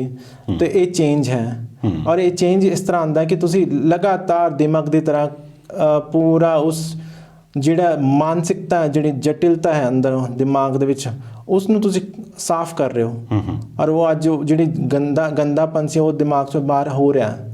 ਅੱਜ ਸਮਾਜ ਹੁਣ ਸਾਫ਼ ਸੁਥਰਾ ਬਣ ਰਿਹਾ, ਐਂਡ ਆਈ ਐਮ ਵੈਰੀ ਆਪਟੀਮਿਸਟਿਕ। ਮੈਨੂੰ ਸਮਾਜ ਨਾਲ ਕੋਈ ਹੁਣ ਮੈਨੂੰ ਕੋਈ ਸ਼ਿਕਾਇਤ ਵੀ ਨਹੀਂ ਹੈ। ਹੋ ਸਕਦਾ ਹੈ ਕਿ ਸਮਾਜ ਦੀ ਆਪਣੀ ਪ੍ਰੋਬਲਮਸ ਹੋਣ ਜੀ। ਯੈਸ, ਸੋ ਇਹ ਕਿਤੇ ਨਾ ਕਿਤੇ ਤੁਸੀਂ ਇਸ ਚੀਜ਼ ਨੂੰ ਪ੍ਰਾਪਤੀ ਗਿਣਦੇ ਹੋ। ਮੈਂ ਜ਼ਿਕਰ ਕਰਾਂ ਜੀ ਕਿ ਜਸਟਿਨ ਟਰੂਡੋ ਸਾਹਿਬ ਹੁਣ ਜਿਵੇਂ ਇੰਡੀਆ ਆ ਰਹੇ ਨੇ, ਤਾਂ ਉਹਨਾਂ ਨੇ ਵੀ ਇਹਨਾਂ ਨੂੰ ਮਿਲਣਾ ਹੈ, ਉਹਨਾਂ ਨਾਲ ਡਿਨਰ ਦਾ ਮੌਕਾ ਮਿਲੇਗਾ। ਇੱਕ ਚੀਜ਼ ਦੱਸੋ ਕਿ ਵੀ ਇਹ ਹੁਣ ਜਦੋਂ ਪੇਰੈਂਟਸ ਨੂੰ, ਘਰਦਿਆਂ ਨੂੰ ਪਤਾ ਲੱਗੇਗਾ ਕਿ ਸਾਡਾ ਜਿਹੜਾ ਬੱਚਾ ਹੈ ਉਹਨੇ ਇੱਥੋਂ ਤੱਕ ਪਹੁੰਚ ਕਰ ਲਈ, ਤਾਂ ਉਹਨਾਂ ਨੂੰ ਕਿਤੇ ਹੁਣ ਉਹ ਚੀਜ਼ ਮਹਿਸੂਸ ਨਹੀਂ ਹੁੰਦੀ ਕਿ ਜੇ ਅਸੀਂ ਇਹਦੀ ਉਦੋਂ ਸਪੋਰਟ ਕੀਤੀ ਹੁੰਦੀ ਤਾਂ ਜਿੱਦਾਂ ਤੁਸੀਂ IAS ਬਣਨਾ ਚਾਹੁੰਦੇ ਸੀ, ਸ਼ਾਇਦ ਉਹ ਸੁਪਨਾ ਪੂਰਾ ਹੋ ਜਾਂਦਾ? ਕਿਤੇ ਮਹਿਸੂਸ ਕਰਦੇ ਨੇ ਹੁਣ? ਦੇਖੋ ਕੁਦਰਤ ਦੇ ਅੱਗੇ ਹਰੇਕ ਦਾ ਕੋਈ ਕਿਸੇ ਦਾ ਬਸ ਨਹੀਂ ਚੱਲਦਾ। ਕੁਦਰਤ ਨੇ ਸ਼ਾਇਦ ਮੈਨੂੰ ਇਸੇ ਵਾਸਤੇ ਬਣਾਇਆ ਸੀਗਾ ਤੇ ਮੈਂ ਸਟਰਗਲ ਵਾਸਤੇ। ਜੇ ਮੈਂ ਅੱਜ IAS ਬਣ ਜਾਂਦੀ ਤੇ ਸਿਰਫ ਆਪਣੇ ਵਾਸਤੇ ਬਣਦੀ। ਅੱਜ ਮੈਂ ਲੱਖਾਂ ਲੋਕਾਂ ਵਾਸਤੇ IAS ਆਫਿਸਰ ਸੋਚ ਰਹੀ ਕਿ ਇਸ ਲੱਖ ਲੋਕ ਜਾਂ 2 ਲੱਖ ਜਿੰਨੇ ਵੀ ਲੋਕ ਹੈ ਇਹ IAS ਆਫਿਸਰ ਬਣਨ। ਜਿਹੜਾ ਇਨਸਾਨ ਅੰਬ ਦਾ ਪੇੜ ਲਗਾਇਆ ਫਰੂਟ ਉਹ ਕਦੀ ਵੀ ਅੰਬ ਨਹੀਂ ਖਾਂਦਾ। ਬਿਲਕੁਲ ਸਹੀ ਹੈ। ਠੀਕ ਹੈ ਤੇ ਮੈਂ ਔਰ ਜਿਹੜਾ ਝੁਕਿਆ ਹੈ ਮੈਂ ਹਮੇਸ਼ਾ ਝੁਕੀ ਹਾਂ ਤੇ ਮੈਂ ਹਮੇਸ਼ਾ ਪਾਇਆ ਹੈ। तो मैं एक इकबाल ਦਾ ਸ਼ੇਰ ਹੈ ਥੋੜਾ ਨਮ ਹੋ ਤੋ ਇਹ ਜ਼ਮੀਨ ਬੜੀ ਜ਼ਰਖੇਜ਼ ਹੈ। ਨਮ ਦੋ ਤਰ੍ਹਾਂ ਦਾ ਹੁੰਦਾ ਹੈ। ਧਰਤੀ ਦੇ ਜਿਹੜੀ ਨਮੀ ਹੈ ਉਹਦੇ ਪਰ ਅਗਰ ਪਾਣੀ ਛਿੜਕਦੇ ਆ ਬਾਰਿਸ਼ ਦੀ ਬੂੰਦਾਂ ਆ ਜਾਣ ਤੇ ਉਹਦੇ ਅੰਦਰ ਉਪਜਾਊ ਬਣ ਜਾਂਦੀ ਹੈ। ਇਸੇ ਤਰ੍ਹਾਂ ਦਿਲ ਜਿਹੜੇ ਹੁੰਦੇ ਜੇ ਅਸੀਂ ਥੋੜਾ ਜਿਹਾ ਨਮ ਹੋ ਜਾਏ ਕਿਸੇ ਦੇ ਪ੍ਰਤੀ ਟਰਾਂਸਜੈਂਡਰ ਮੈਂ ਸਮਾਜ ਨੂੰ ਕਹਿੰਦਾ ਟਰਾਂਸਜੈਂਡਰ ਪ੍ਰਤੀ ਵੀ ਨਮ ਹੋ ਜਾਣ ਤੇ ਅਸੀਂ ਤਾਂ ਉਹਨਾਂ ਦੇ ਅੰਦਰ ਦਿਲਾਂ 'ਚ ਮਤਲਬ ਇੱਕ ਤਰ੍ਹਾਂ ਦਾ ਸੁਨਹਿਰੇ ਫੂਲ ਦੀ ਤਰ੍ਹਾਂ ਖਿਲ ਜਾਓਗੇ। ਤੇ ਮੈਂ ਚਾਹੁੰਦੀ ਤੁਸੀਂ ਸਾਨੂੰ ਅਪਣਾ ਲਓ ਇੱਕ ਵਾਰੀ। ਤੁਸੀਂ ਦੇਖੋ ਅਸੀਂ we are very colourful people and ਅਸੀਂ ਉਹ ਬਲੈਕ ਐਂਡ ਵਾਈਟ ਜ਼ਿੰਦਗੀ ਨਹੀਂ ਜਿੰਦੇ। ਅਸੀਂ ਕਲਰਫੁਲ ਲੋਕ ਹਾਂ। ਤੁਹਾਡੀ ਜ਼ਿੰਦਗੀਆਂ ਮਹਿਕਾ ਦੂੰਗੇ ਅਸੀਂ। ਮੈਂ ਤੁਹਾਨੂੰ ਗਾਰੰਟੀ ਦਿੰਦੀ ਹੈ and we are colourful people. ਤੁਸੀਂ ਸਾਰੀ ਦੁਨੀਆ ਦੇਖੋ ਰੇਨਬੋ ਸਾਰੇ ਹਰ ਜਗ੍ਹਾ ਟੋਰੰਟੋ 'ਚ ਜਦੋਂ ਪ੍ਰਾਈਡ ਹੁੰਦੀ ਹੈ ਤੇ ਕਿੰਨੇ ਲੋਕ ਕਲਰਫੁਲ ਲਾਈਫ ਜੀਂਦੇ ਹੈ ਤੇ ਇਸ ਤਰ੍ਹਾਂ ਦੀ ਲਾਈਫ ਹੈ। ਨਹੀਂ ਤਾਂ ਅਦਰਵਾਈਜ਼ ਦੁਨੀਆ ਹਜ਼ਾਰਾਂ ਲੱਖਾਂ ਸਾਲਾਂ ਤੋਂ ਬਲੈਕ ਐਂਡ ਵਾਈਟ ਜ਼ਿੰਦਗੀ ਜੀ ਰਹੀ ਹੈ। ਇਹ ਰੰਗ ਕਿੱਥੋਂ ਆਏ? because of LGBT people and they are in fashion industry, music, dance, everywhere in hotel industry and they are feminist and मतलब ਮੁਨਸ਼ੀ ਪ੍ਰੇਮਚੰਦ ਨੇ ਵੀ ਗੋਦਾਨ 'ਚ ਕਿਹਾ ਕਿ ਜਿਹੜਾ ਨਰ ਔਰ ਨਾਰੀ ਦੇ ਭੇਦ ਤੋਂ ਉੱਪਰ ਉੱਠ ਜਾਂਦਾ ਹੈ ਉਹ ਮਹਾਤਮਾ ਹੋ ਜਾਂਦਾ ਹੈ। ਸਾਨੂੰ ਉੱਥੋਂ ਉੱਪਰ ਉੱਠਣਾ ਹੈਗਾ। ਸਾਨੂੰ ਜੈਂਡਰ ਅਸੀਂ ਜੈਂਡਰ ਤਾਂ ਦੁਨੀਆ ਦੀ ਗੱਲਾਂ ਹੈ। ਅਸੀਂ ਇੱਕ ਇਨਸਾਨ ਨੂੰ ਇਨਸਾਨ ਮੰਨਣਾ ਸ਼ੁਰੂ ਕਰ ਦਈਏ। ਕਿਆ ਬਾਤ। ਰਾਂਝਾ ਜੀ ਤੁਸੀਂ ਸਮਾਂ ਕੱਢਿਆ ਇੰਨੀਆਂ ਵਧੀਆ ਤਰੀਕੇ ਨਾਲ ਤੁਸੀਂ ਇਹ ਸਾਨੂੰ ਸਾਰੀਆਂ ਗੱਲਾਂ ਦੱਸੀਆਂ। ਮੇਰੇ ਖਿਆਲ ਨਾਲ ਸਭ ਤੋਂ ਵੱਡੀ ਚੀਜ਼ ਕਿ ਜਿਹੜੀਆਂ ਇਹ ਗੱਲਾਂ ਕੋਈ ਕਰਦਾ ਹੀ ਨਹੀਂ ਸੀਗਾ। ਸਭ ਤੋਂ ਵੱਡੀ ਚੀਜ਼ ਕਿ ਤੁਸੀਂ ਜਿਹੜਾ ਝੰਡਾ ਪ੍ਰਧਾਰ ਬਣੇ ਹੋ ਕਿ ਹਾਂਜੀ ਮੈਂ ਇਸ ਚੀਜ਼ ਨੂੰ ਕਿਤੇ ਨਾ ਕਿਤੇ ਲੈ ਕੇ ਜਾਣਾ ਪਹੁੰਚਾਉਣਾ। ਉਹਦੇ ਲਈ ਅਸੀਂ ਤੁਹਾਨੂੰ ਬੈਸਟ ਵਿਸ਼ਿਜ਼ ਵੀ ਦਿੰਦੇ ਹਾਂ ਤੇ ਅਸੀਂ ਦੁਆ ਕਰਦੇ ਹਾਂ ਕਿ ਤੁਸੀਂ ਆਪਣੇ ਮਿਸ਼ਨ ਦੇ ਵਿੱਚ ਕਾਮਯਾਬ ਹੋਵੋ ਤੇ ਤੁਸੀਂ ਆਏ। ਤੁਹਾਡਾ ਬਹੁਤ ਬਹੁਤ ਧੰਨਵਾਦ। ਥੈਂਕ ਯੂ ਜੀ। ਇਸ ਦੇ ਨਾਲ ਹੀ ਆਪਾਂ ਇਸ ਸ਼ੋਅ ਨੂੰ ਇੱਥੇ ਹੀ ਖਤਮ ਕਰਦੇ ਹਾਂ। ਮੈਂ ਆਸ ਕਰਦਾ ਹਾਂ ਕਿ ਇਸ ਨਵੇਕਲੇ ਸ਼ੋਅ ਨੂੰ ਤੁਸੀਂ ਜ਼ਰੂਰ ਪਸੰਦ ਕਰੋਗੇ। ਇੱਕ ਛੋਟੀ ਜਿਹੀ ਬੇਨਤੀ ਮੈਂ ਆਪਣੀ ਤਰਫੋਂ ਕਰਾਂਗਾ ਕਿ ਜਿੰਨੀਆਂ ਕੁ ਵੀ ਗੱਲਾਂ ਅੱਜ ਆਪਾਂ ਸੁਣੀਆਂ ਨੇ ਇਹਨਾਂ ਨੂੰ ਜ਼ਰੂਰ ਅੱਗੇ ਤੋਂ ਅੱਗੇ ਸਪਰੈਡ ਕਰਨਾ। ਇਸ ਵੀਡੀਓ ਨੂੰ ਸ਼ੇਅਰ ਕਰਨ ਦੇ ਵਿੱਚ ਕਿਤੇ ਵੀ ਕਮੀ ਨਾ ਕਰਨਾ।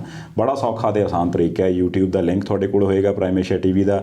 ਐਜ਼ ਇਟ ਇਜ਼ ਤੁਸੀਂ ਉਹਨੂੰ ਆਪਣੇ WhatsApp ਗਰੁੱਪਸ ਦੇ ਵਿੱਚ ਸੈਂਡ ਕਰ ਸਕਦੇ ਹੋ ਤਾਂ ਜੋ ਇਹ ਮੈਸੇਜ ਇਹਨਾਂ ਦੀ ਸਟਰਗਲ ਵੱਧ ਤੋਂ ਵੱਧ ਲੋਕਾਂ ਤੱਕ ਪਹੁੰਚੇ। ਅਤੇ ਸ਼ਾਇਦ ਜਿਨ੍ਹਾਂ ਦੇ ਮੈਂ ਵਾਰ-ਵਾਰ ਕਹਿਣਾ ਹੁੰਦਾ ਜੇਬ ਦੇ ਨਾਲ ਲੱਗਾ ਉਹ ਹਰਾ ਪੈਨ ਜਿਹਦੇ ਵਿੱਚ ਤਾਕਤ ਹੈ ਸ਼ਾਇਦ ਉਹ ਇਹਨਾਂ ਦੇ ਹੱਕ ਦੇ ਵਿੱਚ ਕੁਛ ਨਾ ਕੁਛ ਐਸੇ ਫੈਸਲੇ ਕਰ ਦੇਣ ਕਿ ਆਉਣ ਵਾਲੀਆਂ ਪੀੜ੍ਹੀਆਂ ਜਿਹੜੀਆਂ ਨੇ ਉਹਨਾਂ ਦੇ ਵਿੱਚ ਇਹੋ ਜਿਹਾ ਕੁਛ ਨਾ ਦੇਖਿਆ ਜਾਵੇ ਅਤੇ ਸ਼ਾਇਦ ਕੋਈ ਸੁਪਨੇ ਲੈ ਕੇ ਉਹ ਬੱਚਾ ਸਕੂਲਾਂ 'ਚ ਕਾਲਜਾਂ 'ਚ ਯੂਨੀਵਰਸਿਟੀਆਂ 'ਚ ਰੁਲ ਕੇ ਅਖੀਰ ਰੋਂਦਾ ਵਿਲਕਦਾ ਇਸ ਦੁਨੀਆ ਤੋਂ ਨਾ ਤੁਰ ਜਾਵੇ। ਇਹ ਬੇਨਤੀ ਹੈ। ਫਿਲਹਾਲ ਦਿਓ ਇਜਾਜ਼ਤ। ਗੁਰਪ੍ਰੀਤ ਸੰਧਾਵਾਲੀਆ ਨੂੰ ਦੇਖਦੇ ਰਹੋ ਪ੍ਰਾਈਮ ਏਸ਼ੀਆ TV। ਤੁਹਾਡਾ ਆਪਣਾ ਤੁਹਾਡੇ ਲਈ।